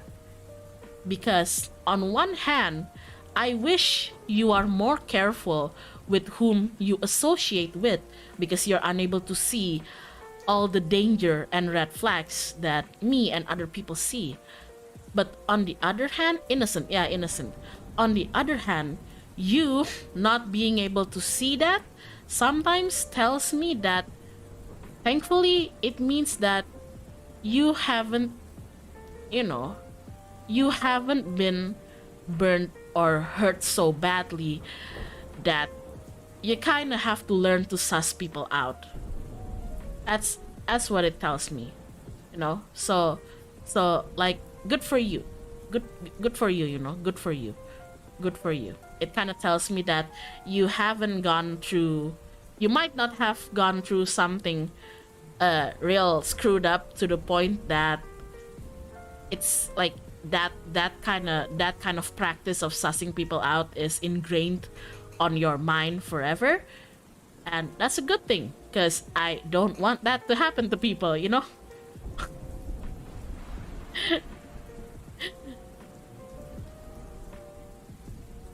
Sometimes it's better not knowing than know the thing. Yeah, that's why I don't know. I also have some friends who are like say so and innocent, and I protect them so much, you know. I protect them so much because as much as I sometimes wish that they weren't that oblivious, I also understand that in order for them to stop being oblivious, then they kind of have to see the bad side of things. They kind of have to see some real horrible sides of people. And you know what? I don't want them to. I don't want them to go through that, you know?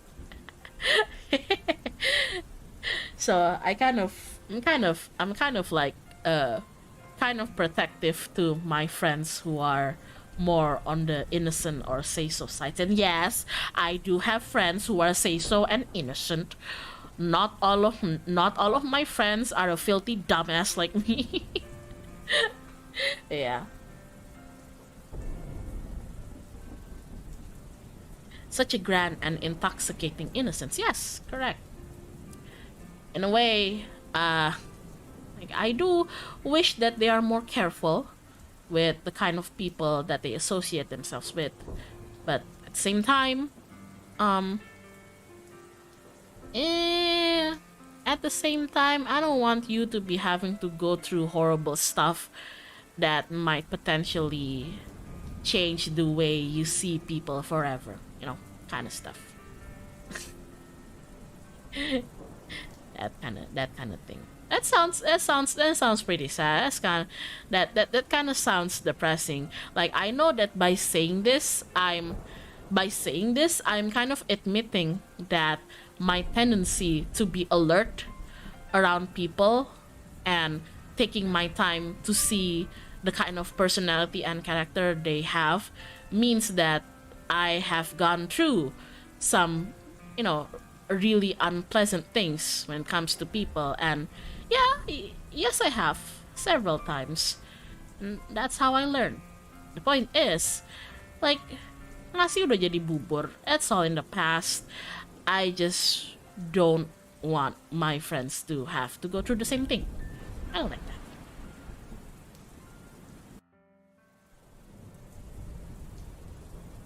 I have it worse. I'm forever on alert and assume the worst in people. I kind of understand that. I don't really assume the worst on people. It's just when somebody does something sussy, it's like it's like an alarm goes off in my head, you know.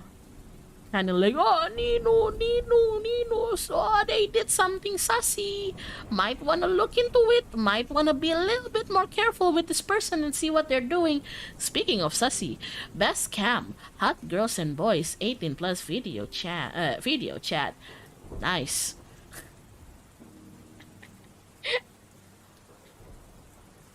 Meanwhile, oh my god. Oh my god, not again.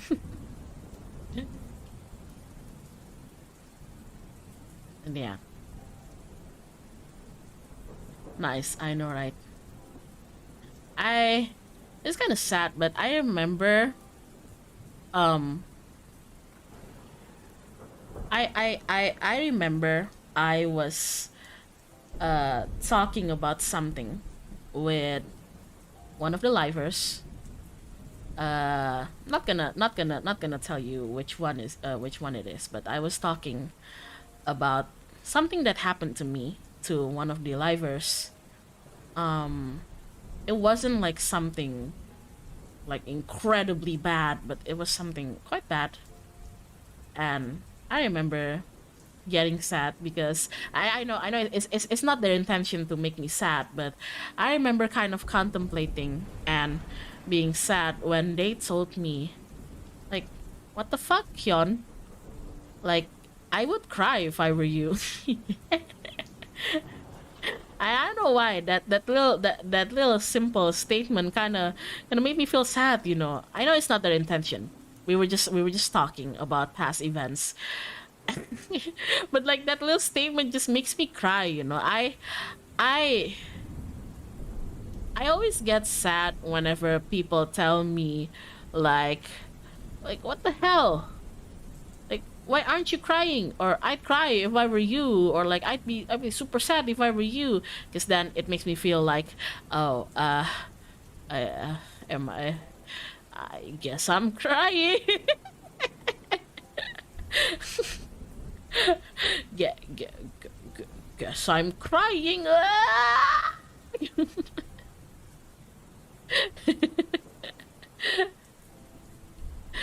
uh, Whenever someone points out how sad or fucked up something in your life is, yeah. Well, I'm trying my best, dang it. Yes, that's kind of what I told them. Isn't it good that I'm not crying? That I'm handling it kind of calmly? I will cry if I were you. As an empath, I can feel your words. I will cry. I will proceed to cry. Delayed crying do be like that, yeah. Oh, there's this. Oh, chat. There's this really, really sad story. God, might make you feel a little bit sad, but I find it kind of interesting. God, I hate it when people say, if you didn't cry at X, you have no heart. Just because I'm not crying doesn't mean I'm not feeling anything. Yeah, same with me. Just because I'm not crying and I'm not freaking out, it doesn't mean everything is okay. It doesn't mean everything is okay. You know? Like even right now, I could be freaking, I'm not, disclaimer, I'm not, but I could be freaking the fuck out right now, and I might even be feeling kind of sad, but it might not always show completely because sometimes you just can't. Sometimes you just can't. You have responsibilities and shit, and sometimes they don't always allow you to be honest with your emotions all the damn time. That's just how it is. So the sad story is that oh my god, so back in our, I don't know, did I ever tell you guys this? God, I've told you guys so many stories, so many wacky stories from my life that at this point I cannot even keep track of which ones I've told you and which one I haven't. But have I ever told you the story of how back in school I had this big, massive crush on one of my friends. I had a big, massive crush on this guy who was one of my friends. Oh God, just oh my God, the memories are coming in, and I'm kind of cringing at it. So yeah, so back in school, I developed this crush to one of my friends. Okay, was a guy, and first like they were my classmate, and we sit pretty close to each other, and that's how we became friends, you know. And I was pining for this dude, you know. I was pining for this dude. You know why? You know why? Because up to that point, he was the only guy who didn't really give a shit.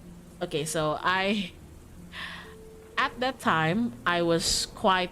God, I can't believe I'm saying this. I was quite a big tomboy at the time. Okay, I did a lot of stupid shenanigans, very very unladylike things. Uh, in a school, in a place where most of the girls were expected to act more ladylike. I don't know. But the point is, he was one of the first people who didn't really give a shit that I was just this stupid tomboy, you know. And he was one of like the first people who fully embraced that I like stuff like, you know, air gear, mangas, animes, old cartoons and stuff like that. And you know, it was my one of my first times having somebody who I truly clicked with interest wise, because don't get me wrong, most of my friends are also weeps. Some of my close friends are normies who don't even know what anime or mangas is, and some of them are, you know, just a weep, just like me. But none of them, we don't really share the same taste, you know. We don't really share the same taste gitu. And he was the first person who appreciated the things that I appreciated. And at first, I thought like, oh, he's my dude. He's just my friend. And eventually, it kind of grew.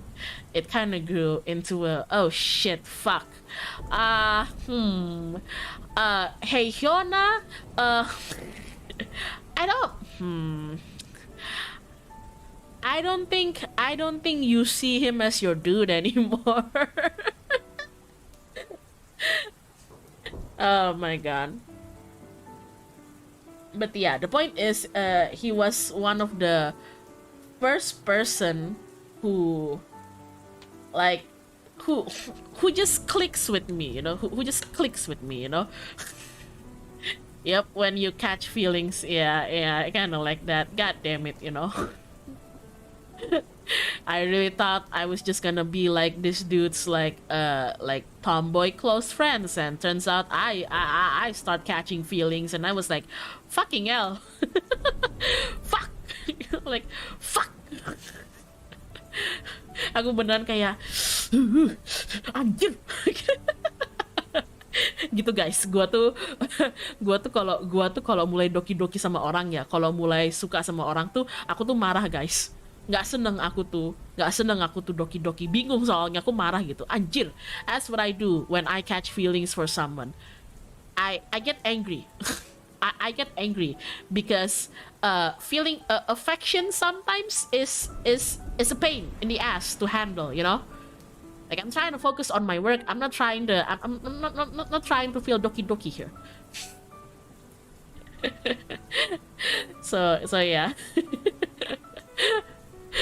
So yeah, but then and we got super close. We got super close, and we got super close, and we did a lot of stuff together. We'd like go to school at the same time, and we'd like go home together, and at the same time, and he would even like message me late at night with stupid shit, you know, with just like stupid shit, you know.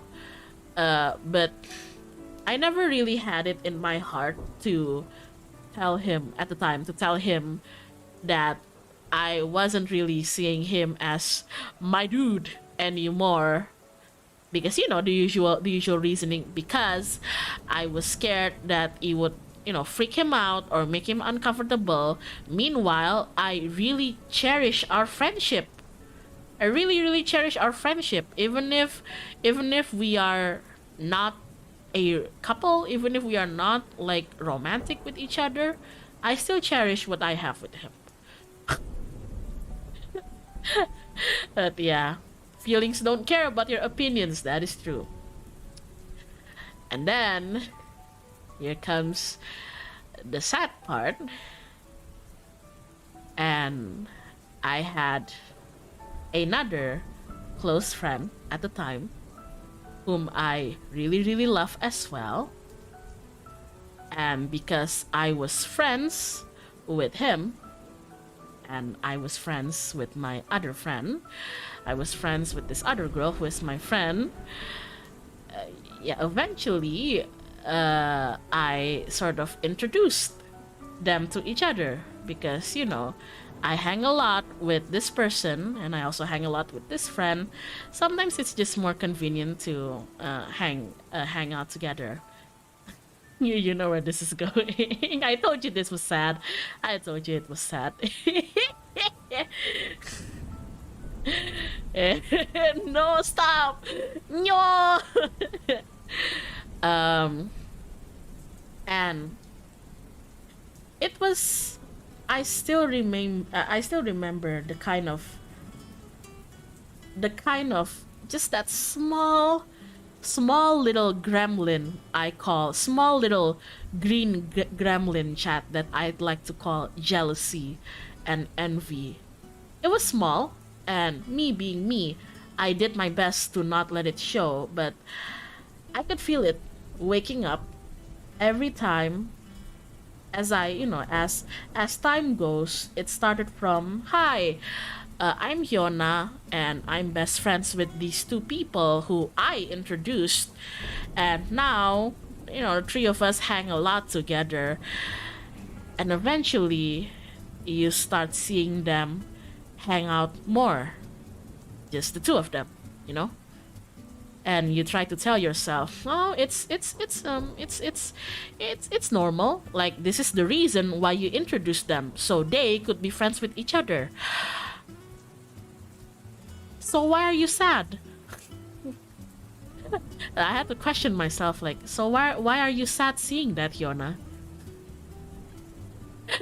And, you know, deep down I know the answer, because I was scared that it was going to grow more than just the two of them becoming friends. And I was right. It felt like, you know, this is like a dramatic way to put it, but at the time, it felt like my worst nightmare came true. I was like so hard on copium. Told myself like, yeah, don't think about it. It wouldn't happen, you know, but it did. So one day, the guy came to me and basically told me that, hey, so I have something that I need to confess to you. And when he said that, my heart was just pounding, because in my mind, I already knew it was either two things, you know. It was either he's gonna confess that he likes me or some shit, or that he likes somebody else, and that somebody else happens to be somebody that I also love and care about. And I remember like me being like really nervous and everything, and then, you know, he said it. He said like, I I I I like her, romantically. Can you help me out? Like, can you wingman me? Can you help me out? Like, how do I get her to date me? Like, how do I become the perfect man for her? And the I think that was one of the first time I felt that big of a heartbreak. That was I think that was the first moment, like, younger Hyona ever learned what it was to have your heart be broken. But don't worry, Chad, we're not even at the saddest part. We're not even at the saddest part of this whole story. This is an actual real sad story, man. Oh my god. And with the confirmation that this guy likes her and not me, I I just I just locked my feelings even more. Because I thought to myself, like, I could tell him now that I actually like him romantically, but why would I want to burden him with that knowledge? Why would I want to burden him with this sort of responsibility, as if he has to choose between me or her? Obviously, he wants to be with her, because if he wants to be with me, then he would have fallen in love with me, right? But he fell in love with her. So that's my answer question. So when he said that, I just put on a smile and I told him, yeah, sure. So I spent the next I spent the next year, yes, a whole year or so, helping him get closer to my other good friend. And I remember, because we all have this, like, same group of friends, right? Our group of friends sort of grew from just like the two of us into a three of us, into like this whole gang kind of thing.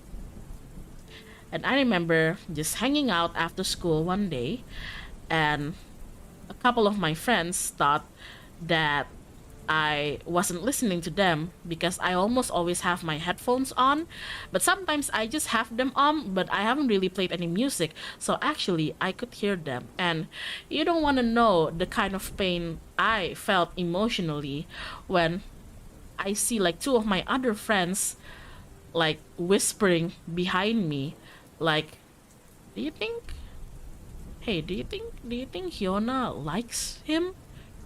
Like, my dude, like, do you think Hyona likes him? And the other person was like, why do you say that? Oh, I don't know, it's I could see it in her eyes. And when I heard that, I kind of froze. I'm like, fuck. I was like, oh shit, fuck. And ever since I heard that, I suppressed my feelings even more. Yeah, like I I if you think that I locked up my feelings when he told me that he was in love with my, like, best friend, this I not only locked it up, I swallowed the whole key to the lock and then threw the lock into a bottomless ocean. I just, like, told myself that I need to get better at concealing it. I need to get better at concealing it. And um it got it it's best to talk about that, not hold it in. I know, but here's the thing. Even at that rather young age, I already had the role, you know, I already had the role of the mom of the group. It's usually my friends who talk about their feelings to me, and I don't usually, talk about mine, which is, I know, a bad thing. I learned, okay, don't worry, chat. I learned to be better. But at the time, there was that. So I felt really alone because I felt like I don't have anybody to go to talk about it, because the two people, who I always tell everything to, you are the cause of the problem, technically. Oh my god. Is that why you're so stoic? Am I stoic to you guys? I don't know. I just I just am more accustomed to listening to people talk about their feelings to me, rather than me talking me talking about what's making me sad to them. But I learned to be better. I've learned to open up. But back then it was like that. Kaya kaya I don't know. It's like, how do I Get well soon. Zio, thank you. It hurts to bear the soul, but let this be at least the slightest bump. Thank you. Oh my god. Holy shit. Thank you. It's very generous of you. Thank you. I was like, who do I go to? Who do I go to talk about this, when the two people who I usually open up and talk about these things to are the cause of the problem, unintentionally. It's not their fault. Unintentionally, and that's what makes it worse, because some fucked up part of me wanted to just hate them, but I could never hate them, because I love them both.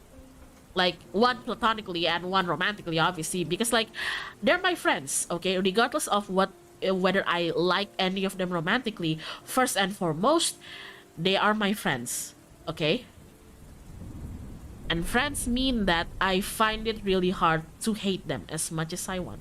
I can't. Oh my god.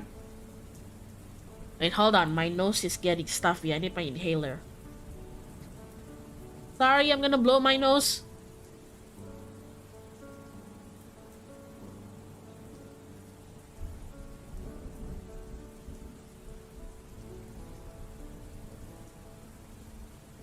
Okay, where was I? Oh yeah. Um, so I spent 1 year trying to wingman them, but eventually, uh, eventually, it's unavoidable. They are a part of my close group of friends. I cannot avoid seeing them with each other every day. It's unavoidable. But every time I see them, it hurts, Every time I see them, it hurts. And it got so bad for me to the point that oh shit. Yeah, this is so embarrassing.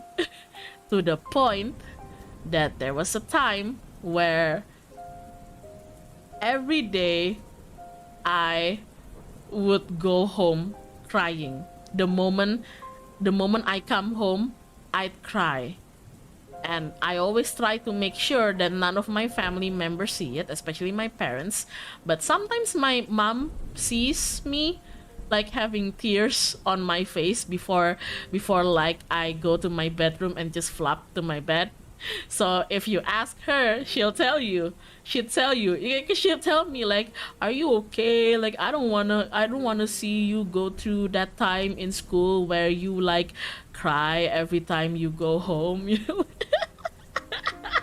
But I don't have the heart to tell her. Like, what am I supposed to tell her? Like, I'm crying because of a boy.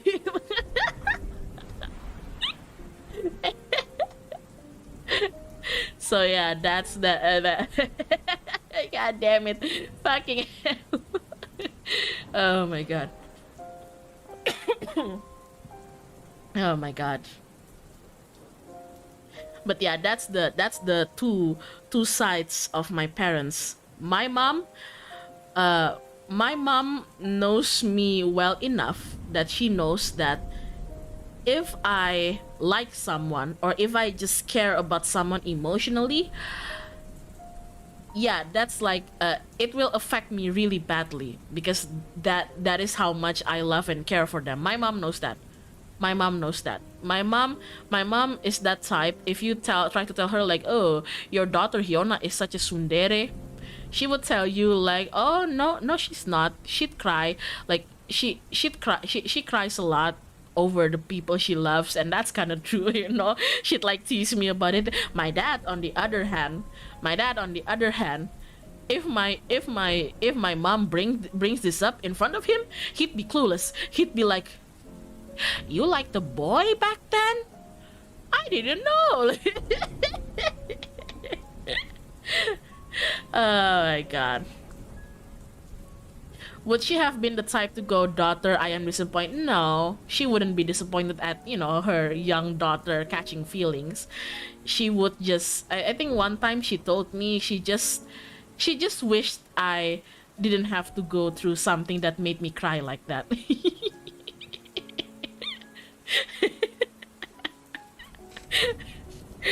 Something like that. So yeah, that happened. There was a moment where I cried because I couldn't take it, And there was even one time where I couldn't take it anymore, that I started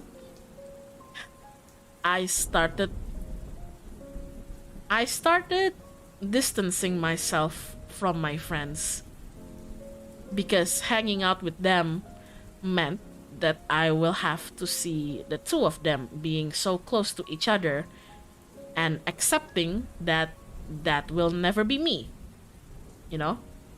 Yes, chat, I'm serious. Even at that young age, that was the depths of my love for this dude, It's so ridiculous. I don't even understand, even as an adult now, I don't even fully understand what made me just care so much about him and my feelings for him. But yeah, eventually there was a time where I sort of distanced myself from my group of friends.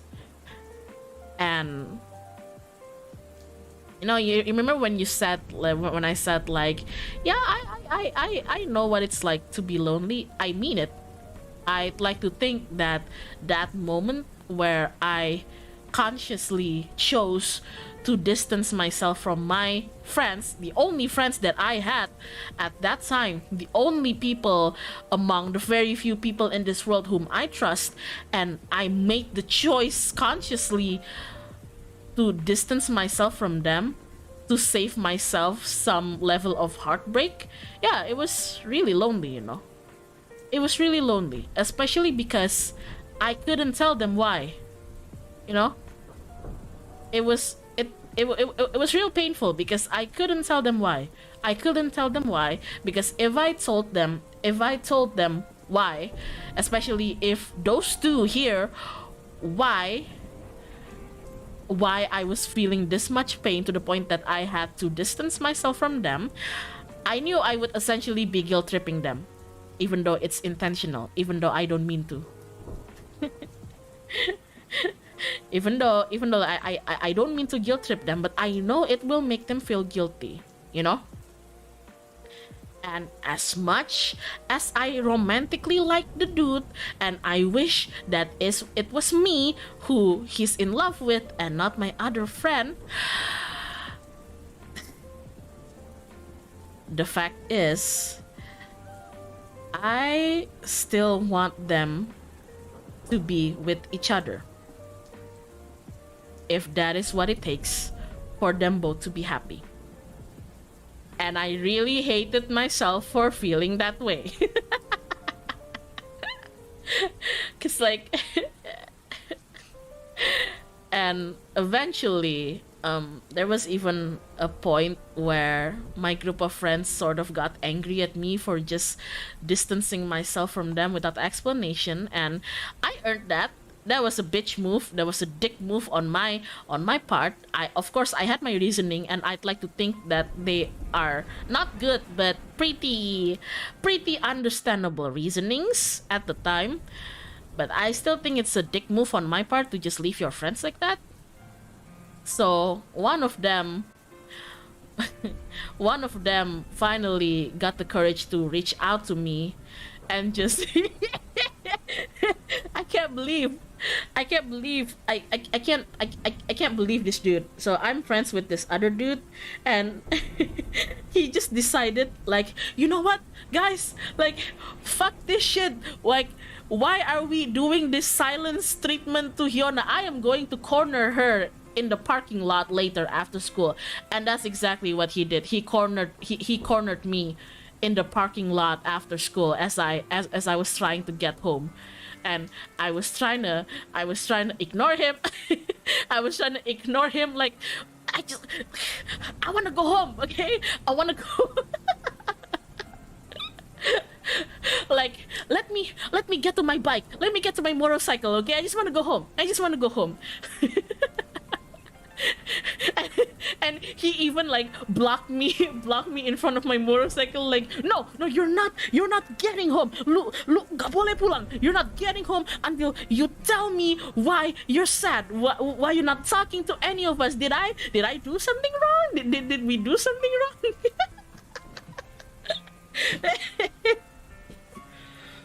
Yeah, oh my god, that's real funny. That was real funny. God. And but you know the funniest thing, this is the funniest thing. He even, as I told him, like, if you don't go now, I'm going to hit you. Well, fucking challenge me, okay? I just don't ask me why, okay? I just don't wanna hang out with you guys, okay? Like I can't tell you why, okay? Just leave me alone. And I was like revving up to go. You know what he did? You had a motorcycle in high school. Yeah, I had a motorcycle in high school. It was my only means of transportation at the time. It was an old thing, but I still loved it. I loved it. And you know what he did? As I was like, broom broom, like revving up to go. This motherfucker, God, I love him, but like, what the fuck? He just went over to me and pulled out my keys. He just went up to my dashboard and like sneaked his way under my arms. He just pulled out the key. What the fuck? Oh my God. Kuncinya langsung keluar kayak blek gitu.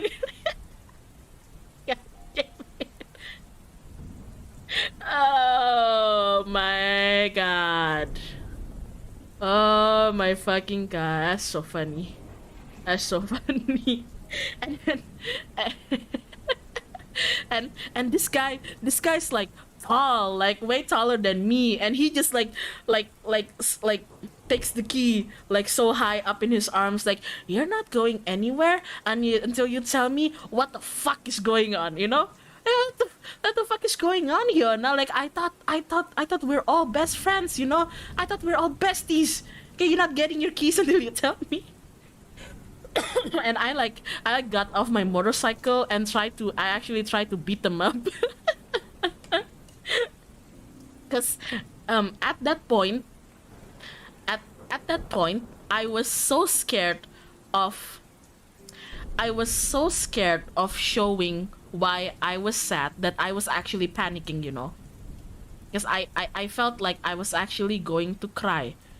Okay? So I actually started to beat him up, you know? I started to like chase him around, like, give me back my fucking keys, you know? Like, sampai kayak ngelewatin guru, terus gurunya kayak, ada apa ini? Terus temen aku kayak, enggak, lagi bercanda. Terus gurunya pergi. Ya, what is that? It's like we passed by a teacher, and teacher's like, what the hell's going on here? And he'd be like, no, we're just playing. And then the moment the teacher goes away, tell me what's going on. Nggak apa-apa. And eventually,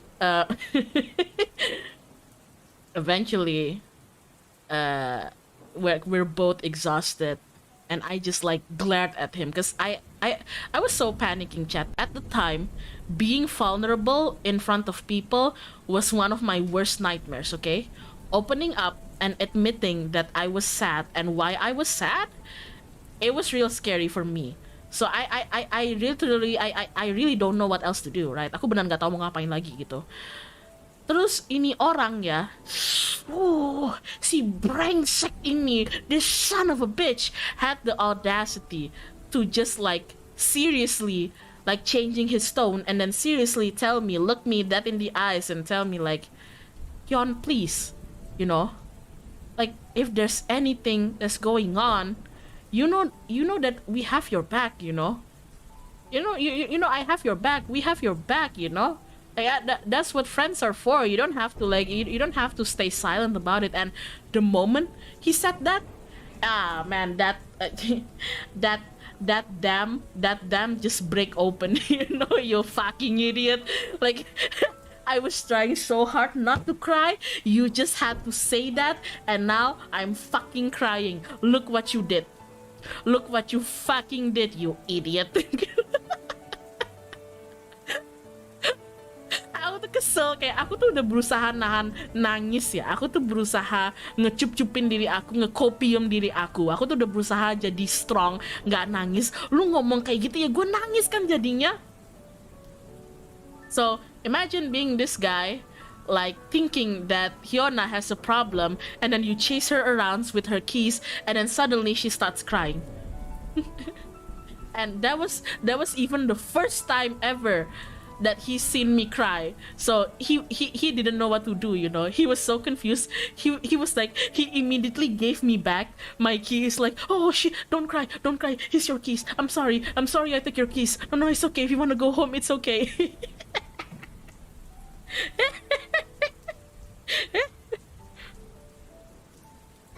He like immediately cup me like, oh jangan nangis, maaf.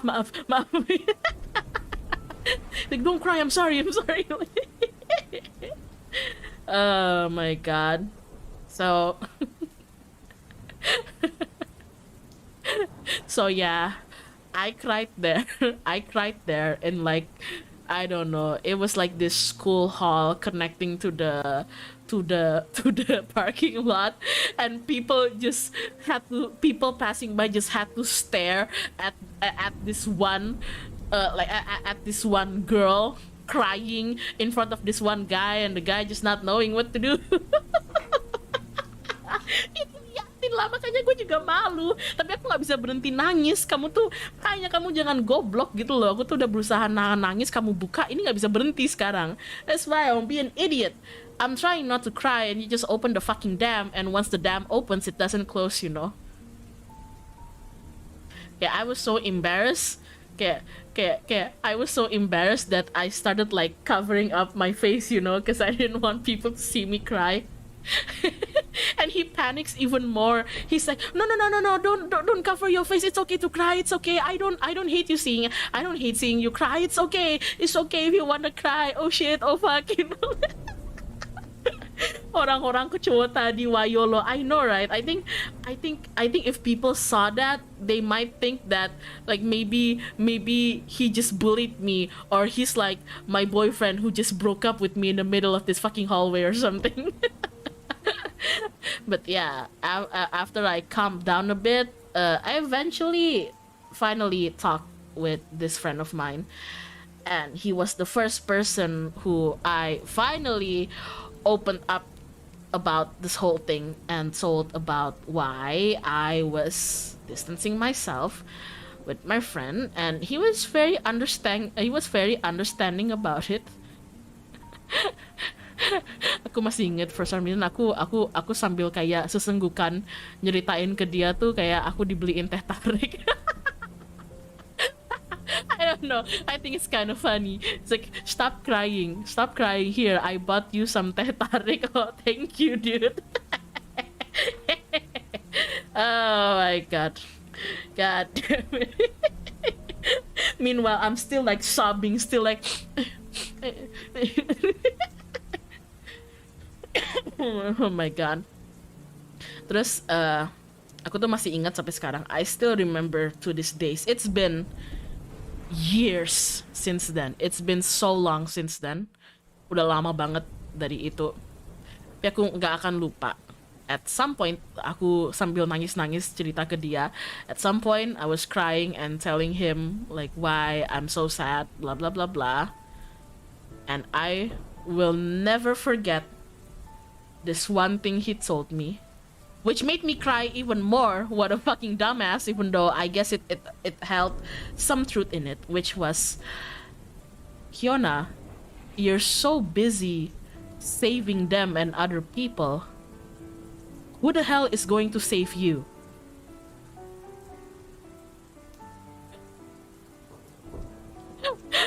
And when I heard that, I started crying again.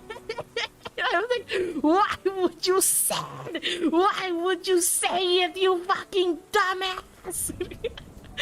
I mean, ya bener sih, tapi kayak aku tuh kayak nangis gitu loh dibilang gitu. Dia ngomong kayak, Hyun, kamu tuh berusaha keras buat nyelamatin mereka, terus yang nyelamatin kamu siapa? And I was like, God, why?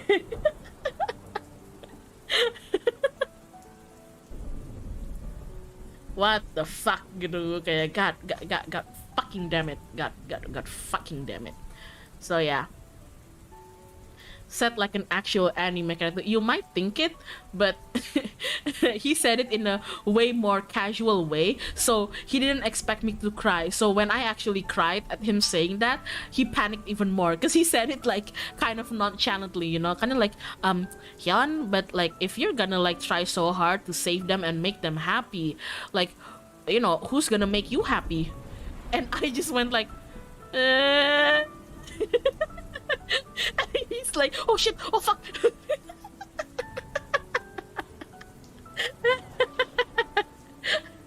Oh my god. Oh my god. God, he is a fucking moron. He is a fucking moron, but he means well, and he's right. Oh my god. He was like my first taste of having like a himbo close friend. Okay. And then he asked me what was I gonna do about it, and I told him nothing. I told him I can't do anything about it, you know. I can't do anything about it. And then he told me, okay, like he doesn't like the idea of me just being sad and not doing anything about it, but he wants me to go back to their friend group, our friend group, because everybody is just freaking out that I'm not talking to them.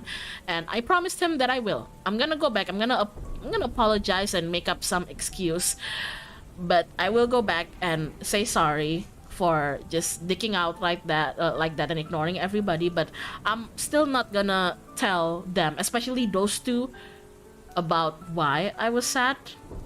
And he said, well, I mean, if you think that's the best. So yeah, that's what I did. And then and then we spent like another year like that. This shit spans across years, you know. It's fucking unbelievable. And then afterward, I don't know whether this was the universe doing or something, but near that event where I finally got back again and reconciled with my group of friends, I got very busy. I got very busy. I started doing some school competitions, and I started just busying myself academically. I know that deep down, that feeling never went away. That feeling never went away. The feeling that I had to this person never really went away. But I had to keep myself busy, so because I needed the distraction. Oh, fucking hell, ini kenapa ada dua? Oke, pertama botnya dulu ya.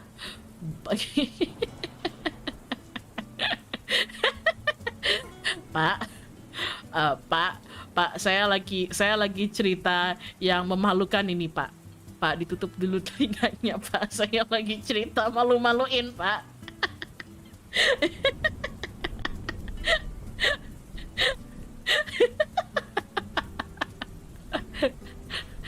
Pak Taka, putar dulu ya badannya, tutup dulu telinganya. Oh my god. I know, go on. Well, fuck my life. Oke, jadi kelanjutannya itu. Terus kira-kira setahun setelah itu, aku sibuk sama hal sekolahan kan. I got busy, and all the while, the other guy was my only confidant, you know. He was the only one who knew about my feelings for my best friend that nobody else knew. So, you know, sometimes when we hang out in a group and I see my male best friend and my female best friend acting just a bit close and kind of lovey-dovey to each other, my other friend, this friend who knows that I have feelings for my dude, he would give me this look, you know. He would like check up on me, like, is Hyona okay? He's like, dia bakal ngeliat aku tuh kayak with that look kayak oh shit, Hyun. What a bro, yeah, he's my bro. He would look at me immediately, just give me, and I would like get angry at him, like, what? You know, like, what? Don't make it obvious. And he's like, oh, sorry, just checking up, make sure you're not, you know, crying or something. And I'm like, I'm not gonna fucking cry, okay? I'm not gonna fucking cry. God damn it. So yeah, that happened. And eventually I got so busy with schoolwork that eventually among my friends I was known as Hyona, the ones who's always busy with schoolwork and everything. And I was like, ha ha ha, yeah, laugh at it. They always assumed that I was busy academically. I was like trying to be ambitious because I was trying to aim for like a good college. I was trying to aim for a scholarship or a good college, and they're not wrong. They're not wrong. But I couldn't really tell anyone that I kept myself busy to forget about my heartbreak. About, you know, having to see the boy that I love, who is also my best friend, be in love with a girl who is also my best friend. So like, you know, like I nobody know. They just all assumed that I was like, oh, Hyona mah ambis gitu. Meanwhile aku dalam hati kayak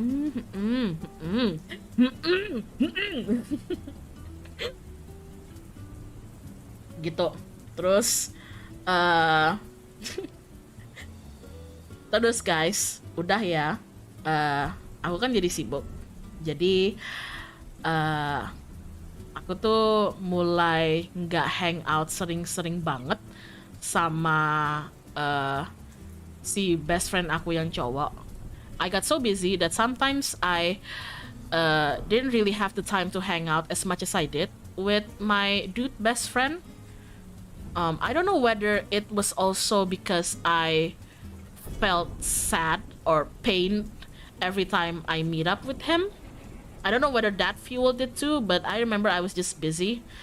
And then one day, he just texted me and told me that he has something important that he needs to tell me. And he needs to meet up with me after school, like right now. And I'm like, okay. So I meet up with him, right? And that, ladies and gentlemen, is when he told me, okay, Hyun, I think I'm ready. And I'm like, ready for what? It's like, kayaknya aku udah siap deh buat nembak si itu. I think I'm ready to confess to her. And at that point, you know, I hate it so much. At that point, I really thought I was learning to get over it. I really thought I was learning to let go with how busy I was. But the moment he said that, everything just came back, you know. I really hate it. They weren't even dating. No, they haven't even dated yet. They were like back and forth flirting in Indo you call it PDKT gitu selama itu, for that long, you know, for that long. And he hadn't. No, he hadn't. Chad. They had a long courtship. Okay, it spanned through years. Okay, it spanned years. Okay, so I was in pain for years. They weren't together yet. No, they weren't even together yet.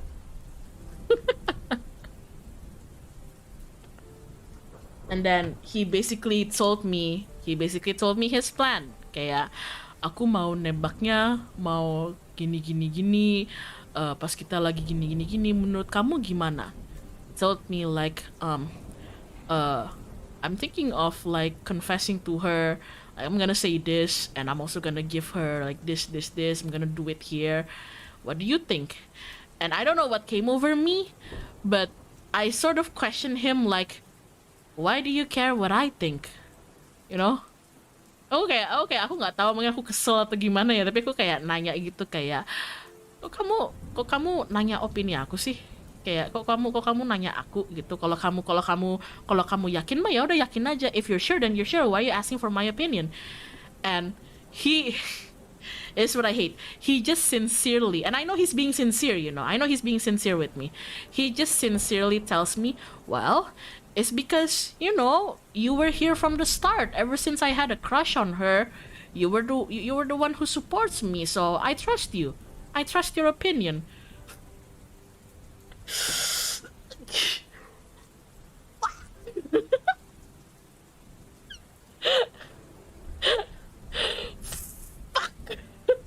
Fucking hell. Ku menangis.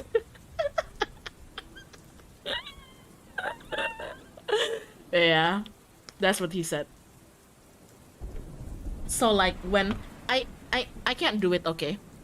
I can't hate someone when they're being sincere to me. Aku tuh nggak bisa ngebenci orang kalau mereka tuh ya jujur dan ikhlas aja sama aku gitu. He's kind of right though. Iya, makanya I can't be angry at him, you know? You know, he's not wrong. He hasn't done anything directly hurting me. It's just me and my feelings, you know? It's just me. It's not even him. It's just me, you know? So like any intention I have to just be angry at him immediately washes away the moment he says that I trust you, you know? I trust you. You've been by my side through these years of me having this stupid crush on her. You know? I trust you. It's really important to me and I want your input on it. So I just like, okay, you want my opinion, blah blah blah blah blah. So I basically told him my opinion and he thanked me, and then he told me he was gonna do it, like I forgot if it was like the next day or the next week, but he was gonna do it in a different day, you know, right? And then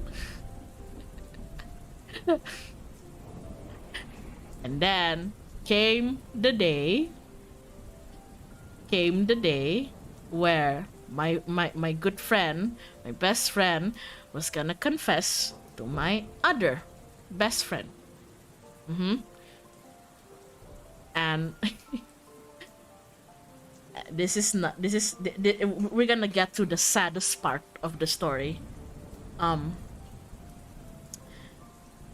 So he did it.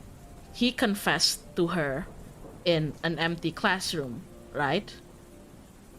Meanwhile, in a different empty classroom, I was hanging out with my himbo friend and a couple of other friends, you know. And to be fair, I hung out with them when I realized that the hour was approaching. I hung out with them because I didn't want to think about it, you know. Aku hang out sama teman-teman aku ketika jamnya deket karena aku nggak mau mikirin gitu. Aku nggak mau mikirin. I didn't wanna think about it.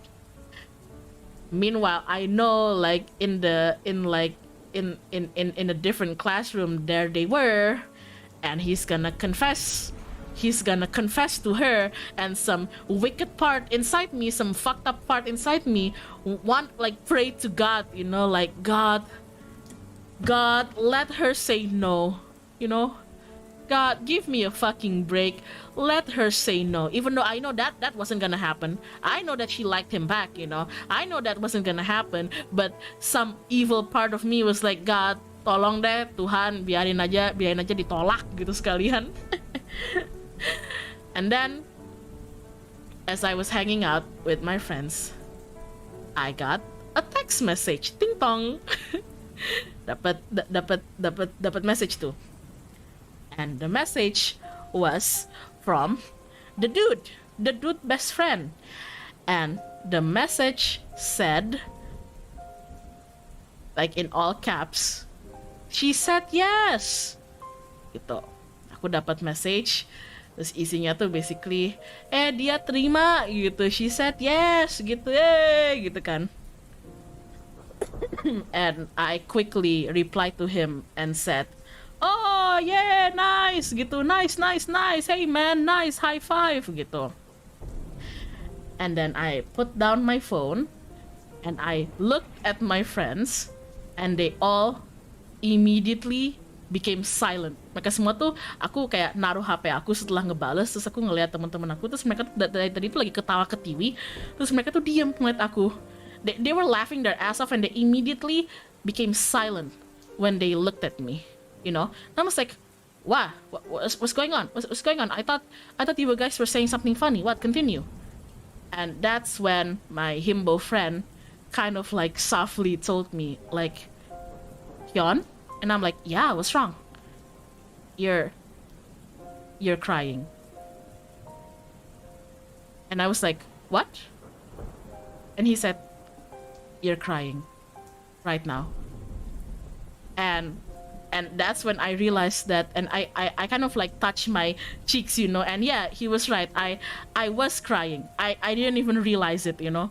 And that chat was the first time Hyona Elatiora ever experienced crying without even realizing it. I thought this shit only happens in anime. Exactly. I thought this shit only happens in anime. So I was surprised when it happened because I didn't think it would even happen in real life, but there you go.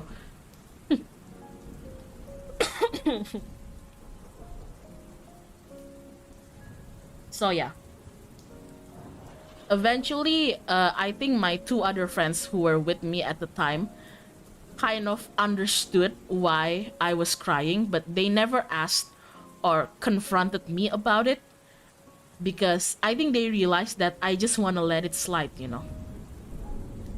I think I kind of realized that I think they know that I was heartbroken and that was I cried because of that. But I think they didn't want to confront me about it. But they would give me looks, you know.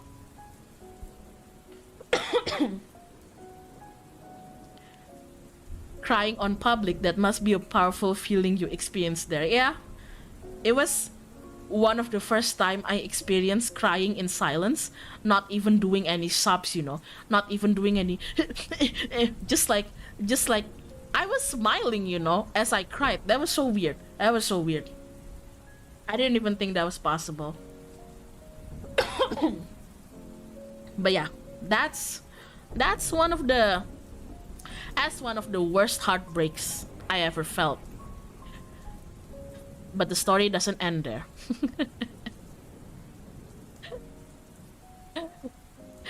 But the story doesn't end there. Because eventually, as we all grew older, they broke up. It continues. Yes, it does. I told you, this was one of the saddest things, saddest heartbreak, saddest things I've ever gone through, okay? Yeah, after they dated for a bit, and no, eventually they broke up. And when they broke up, we were all already like sort of young adults who were all preparing for college, and I was planning to go to a college away from there. I was moving away to go to college, right? Aku mau pergi untuk kuliah gitu kan. And it was around that time that they broke up. And I was surprised. I was like, oh, really? But I didn't really pay it much mind because I was busy prepping for college and everything, right? And this, kids, is what we call using your friend as a rebound.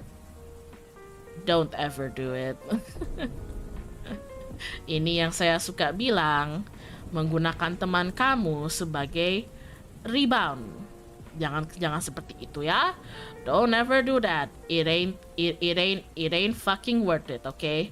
So, what happened is that immediately after he broke up with her, he just hated her, you know. He didn't want anything to do with it, and he started getting close to me. He started getting close to me, and I found it really sussy, you know.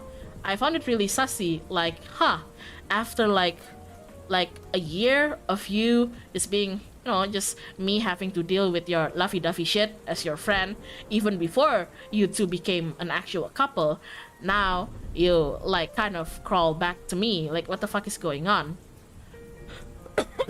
What rebound mean? Rebound itu tuh kalau orang putus, terus mereka nyari orang buat langsung dipacarin lagi, tapi sebenarnya mereka tuh nggak sayang sama orang baru ini. Mereka cuma butuh kayak pelampiasan aja gitu loh. Itu basically. It was so sassy. It was so sassy. He would like visit me in my home multiple times, and I don't mind that. I don't mind that. We just hang out as usual. But he was being like weirdly caring towards me.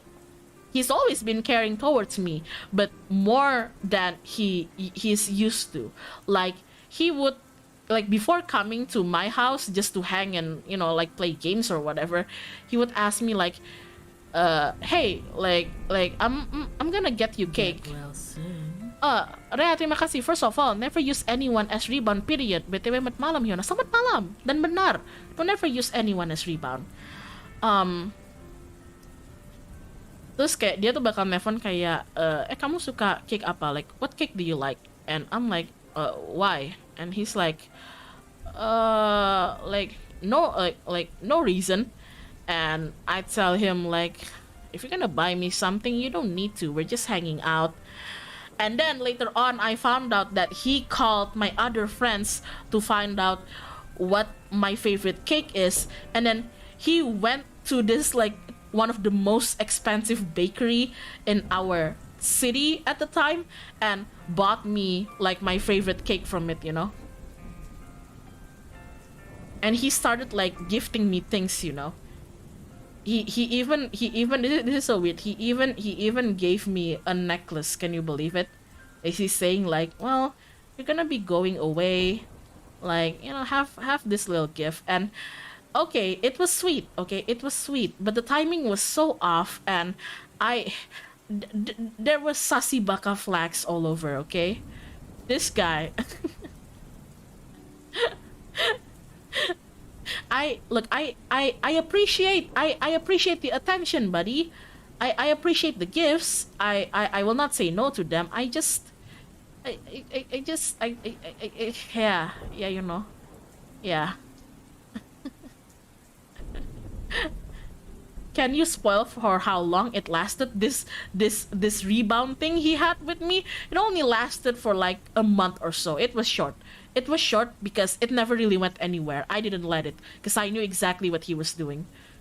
He's trying to fill the hole, I know.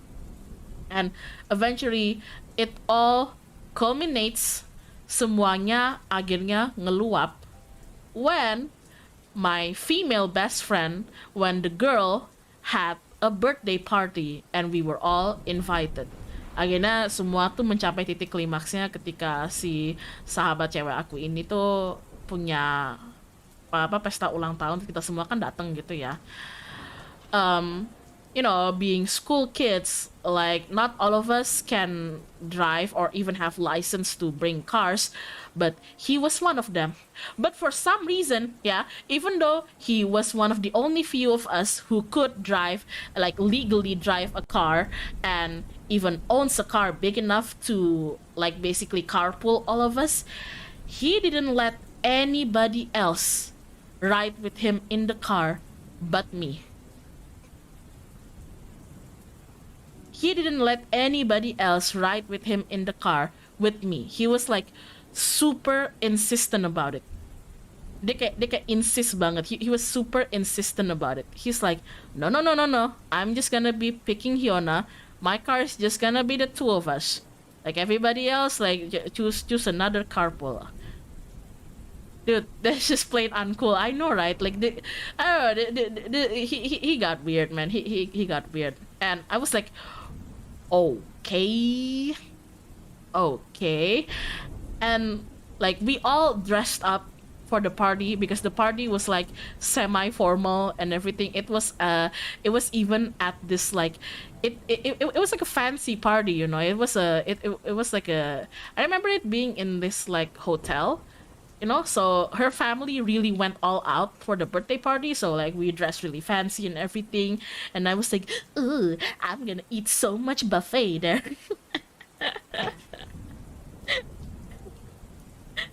So we went there, we went to the party, and everything was fine until the birthday girl herself shows up. Until the birthday girl herself showed up.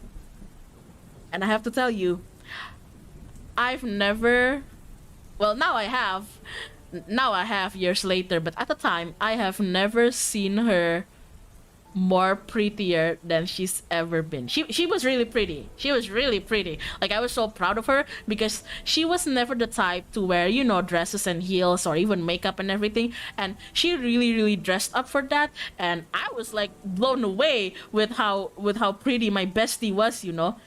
I was like, holy shit, girl. Like, holy shit, girl.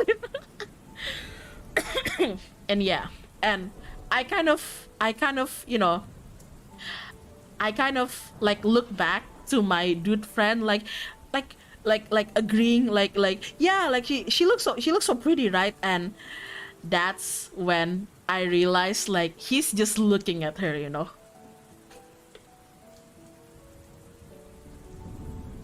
He's just looking at her. He's just like I don't use this word often because I feel like it's so silly and fantastical and you only use it in fanfic. Aku jarang pakai kata ini ya, tapi truly I think at that point you can clearly see that he never moved on from her. He was completely mesmerized, you know.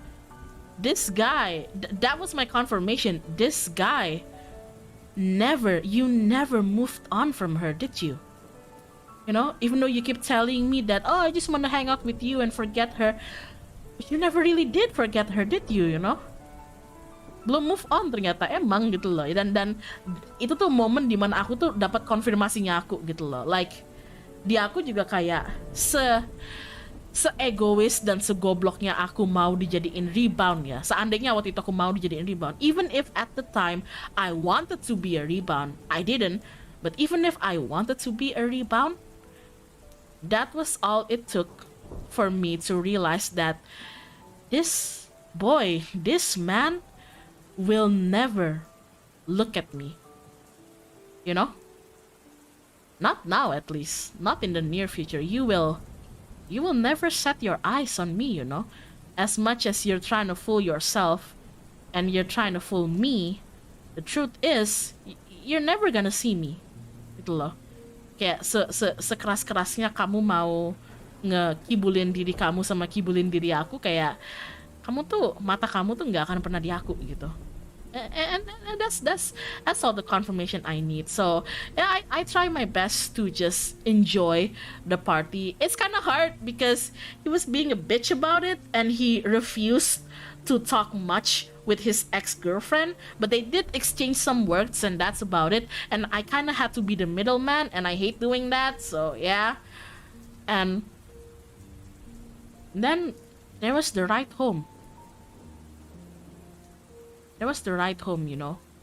Like the ride going to the party, me and him were just talking. Me and him were just talking as usual. And the ride home, he said nothing. It was so tense. I was like, you know, really uncomfy because he said nothing. And I just sat there. And it was raining outside and it's dark and I tried to strike up a conversation multiple times, but he's not responsive. You know? Are we still not in the saddest part yet? No, we're not in the saddest part yet.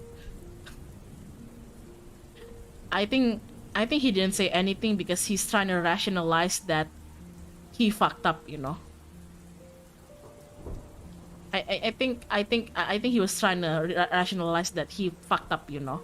Kayaknya dia tuh baru sadar kalau dia screw up, you know. He fucked up, you know, right? So we get to my house, yeah. It's raining. I'm getting my umbrella, and I'm like, thanks for the ride, man. I'll see you later. But then I don't know what came over him. He kind of like, he just suddenly like bangs his hand on his like, what do you call it, on his steering wheel. Dia kayak ngegaplok si steering wheelnya dia, terus dia kayak ngebentak gitu loh, kayak god damn it gitu. He just shouted like god damn it, you know. And I was like, whoa, what? And he starts crying. and he starts crying. Terus dia nangis. Terus aku kayak, what's wrong, you know? I mean, I know what was wrong. Obviously, I'm not stupid. I know my best friend. I know what was wrong. But like, I want him to explain it to me. You know, I want him to tell me. Aku tuh pingin kamu tuh ngomong sama aku kayak apa gitu loh, apa gitu kan. Terus dia kayak nangis gitu. And aku masih diam. And mungkin ada kali kayak 5 menit cuman kayak gitu. Dia nangis. Terus aku di sebelahnya. Hujan di luar, di depan gerbang rumah gitu ya. I think there was like 5 minutes of him just sobbing and crying in the car, me in the passenger seat, and it's fucking raining outside, and it's right in front of my, you know, gate, like house gate, and I just want to go home and everything. And eventually he kind of pulled himself all together, and he like, I felt sad because I rarely see him. I rarely see him that sad, you know. Terus dia kayak sedih gitu loh. Dia kayak ngomong kayak, aku tuh what? Aku tuh nggak tahu mesti ngapain, Hyun. I don't know what to do. And I'm like, what do you mean you don't know what to do? It's about her, isn't it? This is about her, isn't it?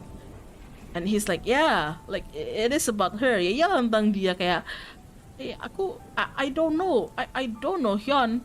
Get like, well soon. Raya, what in the K-drama shit is this? Welcome to my life. But yeah, and he basically told me, like, I've tried everything I can to forget her. Aku tuh udah berusaha keras buat ngelupain dia gitu loh.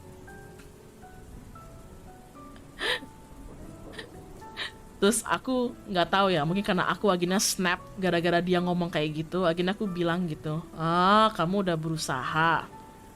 Salah satu usahanya dengan ngedeketin aku ya. I told him like, oh, so you've tried your best to forget, you've tried all your effort to forget her. Was one of that effort was getting close to me, huh?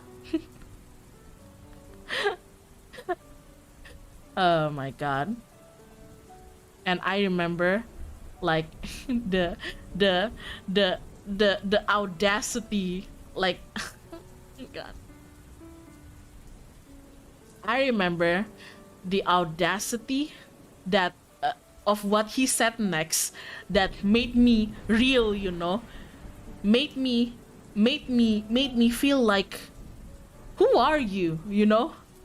I thought you're my best friend. Who are you? Why would you say that? He said, ya, aku kira, ya, aku kira kayak selama ini kamu suka sama aku gitu. Aku kira kamu suka sama aku. He basically said, I thought for a while, I thought all this time you liked me, or like I thought you liked me, you know? Like why are you pissed about that? Ngomongnya kayak, kamu kenapa marah, bukannya kamu suka sama aku. And I was like, so you knew that I liked you.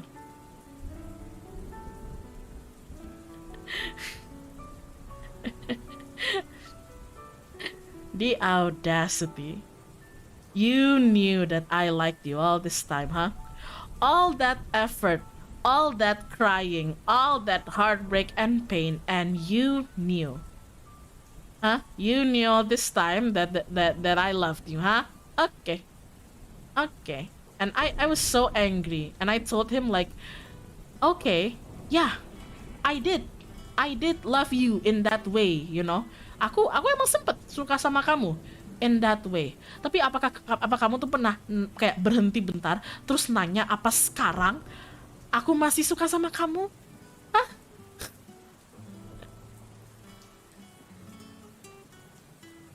Ya kamu tuh pernah nanya nggak? Kamu tuh kayak tahu aku suka sama kamu and you did nothing. Dan aku ya udah ngerti sih, itu juga bukan tanggung jawab kamu buat ngebikin aku nggak suka sama kamu ya. Terus kamu pacaran sama sahabat aku, terus kamu putus, terus sekarang kamu langsung mau lari sama aku dan bahkan nggak nanya akunya masih suka sama kamu atau enggak. So you knew that I had feelings for you, and I know it's not your fault to make those feelings go away from me. And you dated my best friend, and then you broke up, and then you came back to crawling back to me, and never once did you ask me, never once did you ask me whether I still had feelings for you or not. Huh?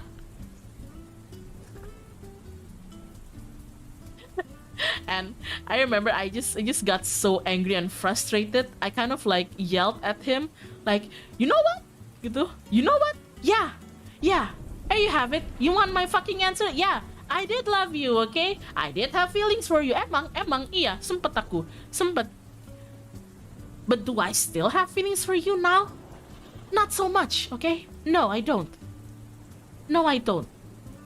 So kayak aku langsung kesel guys, soalnya aku beneran kesel. Aku tuh jarang ngebentak kayak gitu ke temen aku. Aku tuh I rarely ever yell like that to my friends ever, and that was the only times I ever did that. But I was already so pissed, you know. And I remember eventually I just told him, one of the last things I told him is that I might have loved you back then, but I certainly don't love you enough now anymore to ever let myself be your rebound. Okay? Whatever it is that you still have with her, whatever feelings you have with her, I don't want any part in it, okay? I don't want any part in it, okay? So leave me alone. Kamu basically bilang kayak, iya aku emang sempat punya rasa sama kamu, tapi sekarang aku tuh nggak punya cukup rasa buat kamu buat ngerelain diri aku jadiin rebound, okay? So kayak apapun yang kamu masih rasa buat dia, kamu mau masalah, kamu mau masalah, kamu mau move on, ya move on aja, nggak usah bawa aku, okay? Leave me alone,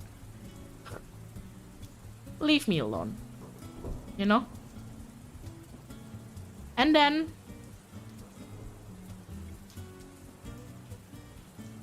then a week later I moved far away for school, and I never really ever got the chance to say goodbye to him. And here I am now.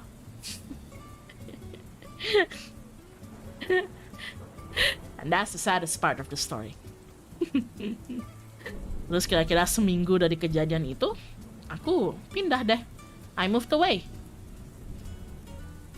Dan aku nggak pernah sempet bilang bye bye juga ke dia gitu. And the gifts that he gave me, the necklaces and everything, I never even brought it with me. I just kept it. I just kept it in my old home. I never brought it with me. Move maksudnya pindah atau menjauh aja? Pindah. Pindah sekolah gara-gara mau move on. Bukan, geblek. Pindah sekolah gara-gara kuliah. Ya kali pindah sekolah gara-gara mau move on. Are you still friends with him? No. But I am still friends with the girl.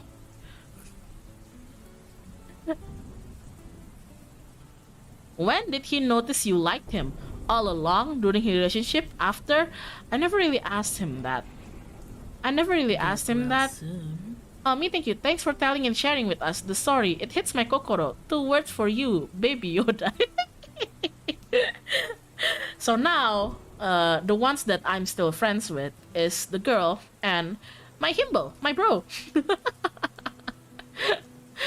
Are you still friends with the girl? Yes, I'm still friends with the girl. Tell you a funny little thing though. Wanna know, turns out later on, I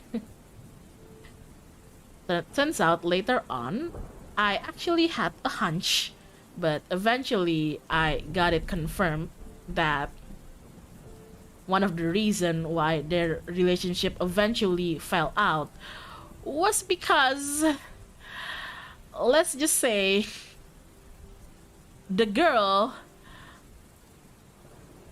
might be into girls. Yeah, there you go. I always had a hunch, but it wasn't until years later that that hunch was confirmed. Gitu.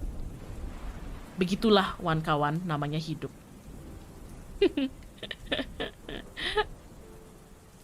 But yeah, I'm still very good friends with her. Was she that friend, huh? Yes, she is that friend. You know how I told you guys that I have a friend who, ever since I met them, I always had the hunch that, you know, they were into girls. But it wasn't until years later that it, you know, they finally properly confirmed it to me. So yeah.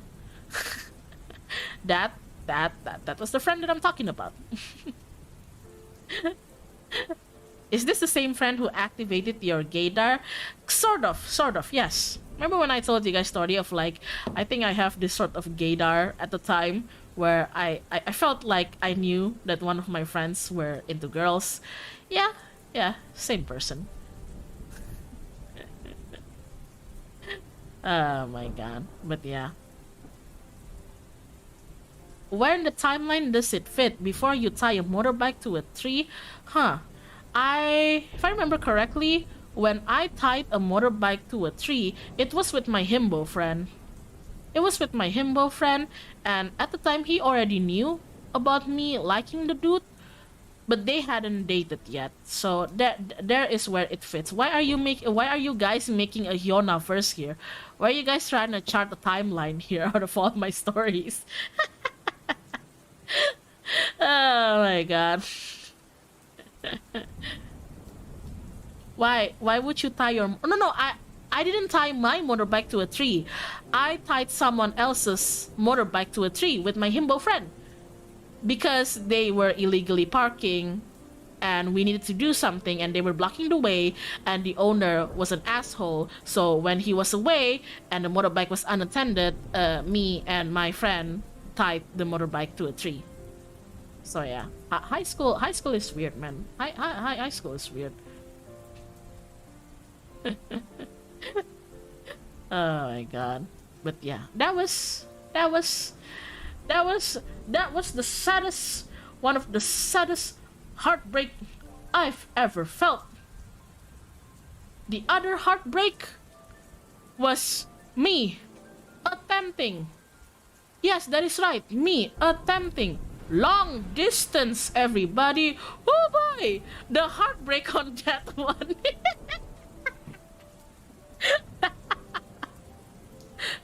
Kalian kira cerita ini sedih? Kalian belum tahu saya pernah coba LDR. Yeah, but that's a story for a different for a different stream. Stop. No, of course it's not with the same person. Holy shit.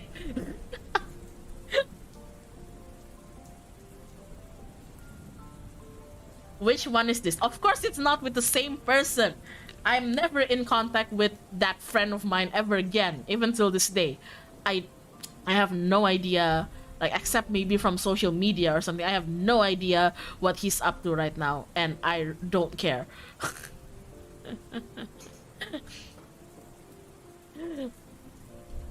Is this the one where the dude called and tried to get back together? Oh, that happened. That happened after years of being ghosted.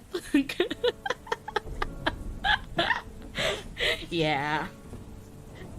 If you're wondering, if you're wondering why now I have this sort of mindset of, I don't really care. I'm just gonna do my work and live life. You know. It's because I just don't care anymore. I would say, it do be like that. I don't care anymore. Hi, bot. Oh my god. Hot girls. But yeah, that's what happened. How many anime? Hyona, yes. It's okay. We need the timeline now. Nah, that happened years. That happened years after that. That happened a bit further than that, and it finally got resolved as I grew into an adult. So yeah. High school's whack. College is also whack. But you know what's not whack? Sleep. I need to sleep. But yeah. And look at that. I got most of my work done. Holy shit. Can't believe that I actually managed to tell the saga of my first ever heartbreak and also finish my hash called multitasking, people. Oh my god. I also have a Zatsudan. I have a Zatsudan tomorrow morning. Why did I do this stream if I'm gonna have a free talk in the morning in how many hours? In like 7 hours. I haven't even made the waiting room. Holy shit. I guess I'll see you guys in 7 hours. What am I gonna talk about in the Zatsudan?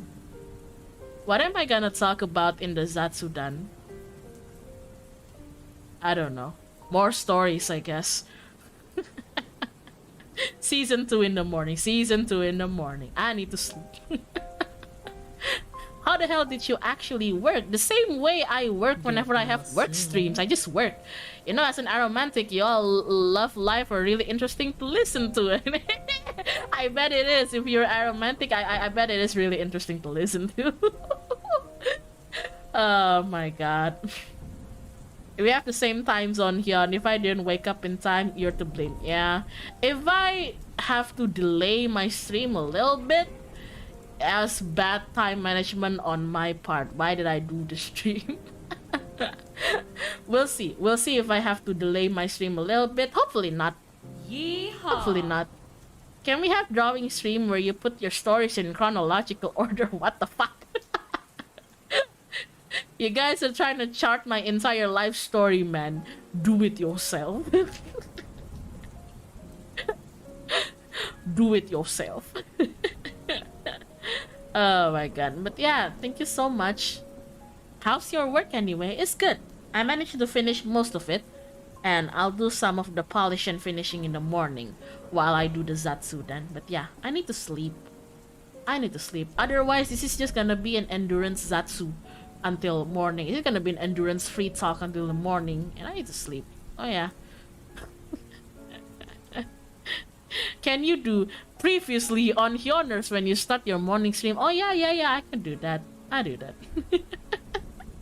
But yeah, thank you for accompanying me throughout this late night adventure. I hope you enjoyed the absolutely embarrassing story of how young Hyoners got her heart completely broken and then realized, wow, this dude that I was in love with is actually now a bitch. Fuck off, thank you. But yeah, depending on how well I sleep right now, I might wake up in time, or I might have to delay it by 1 hour or 2. We'll see. I'll catch you guys in the morning. Yeah, thank you so much for stopping by. Wow, when the music is off, it is actually kind of scary. But yeah, thank you so much, everybody. Please go to sleep. Okay, I go to sleep, you go to sleep too, aku tidur, kalian juga tolong tidur. I'll see you guys in the morning. Sampai jumpa. Jangan lupa yang mau sahur ya, jangan ketiduran ya, maem yang benar. Okay, that is all. Stay healthy, stay toasty. Otsuyona as usual. Get well soon. Alright, bye bye.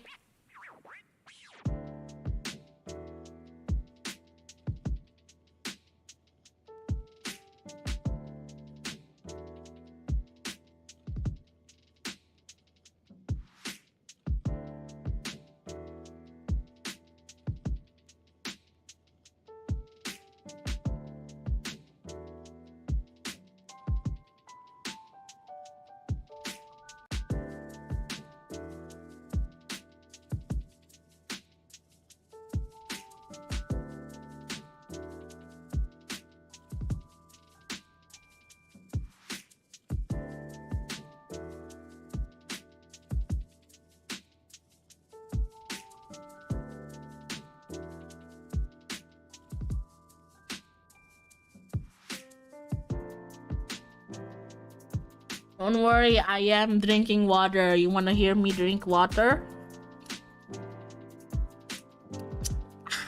There you go, I drink water. Okay, I'm gonna go to sleep. Gonna put on my jammies. Bye-bye.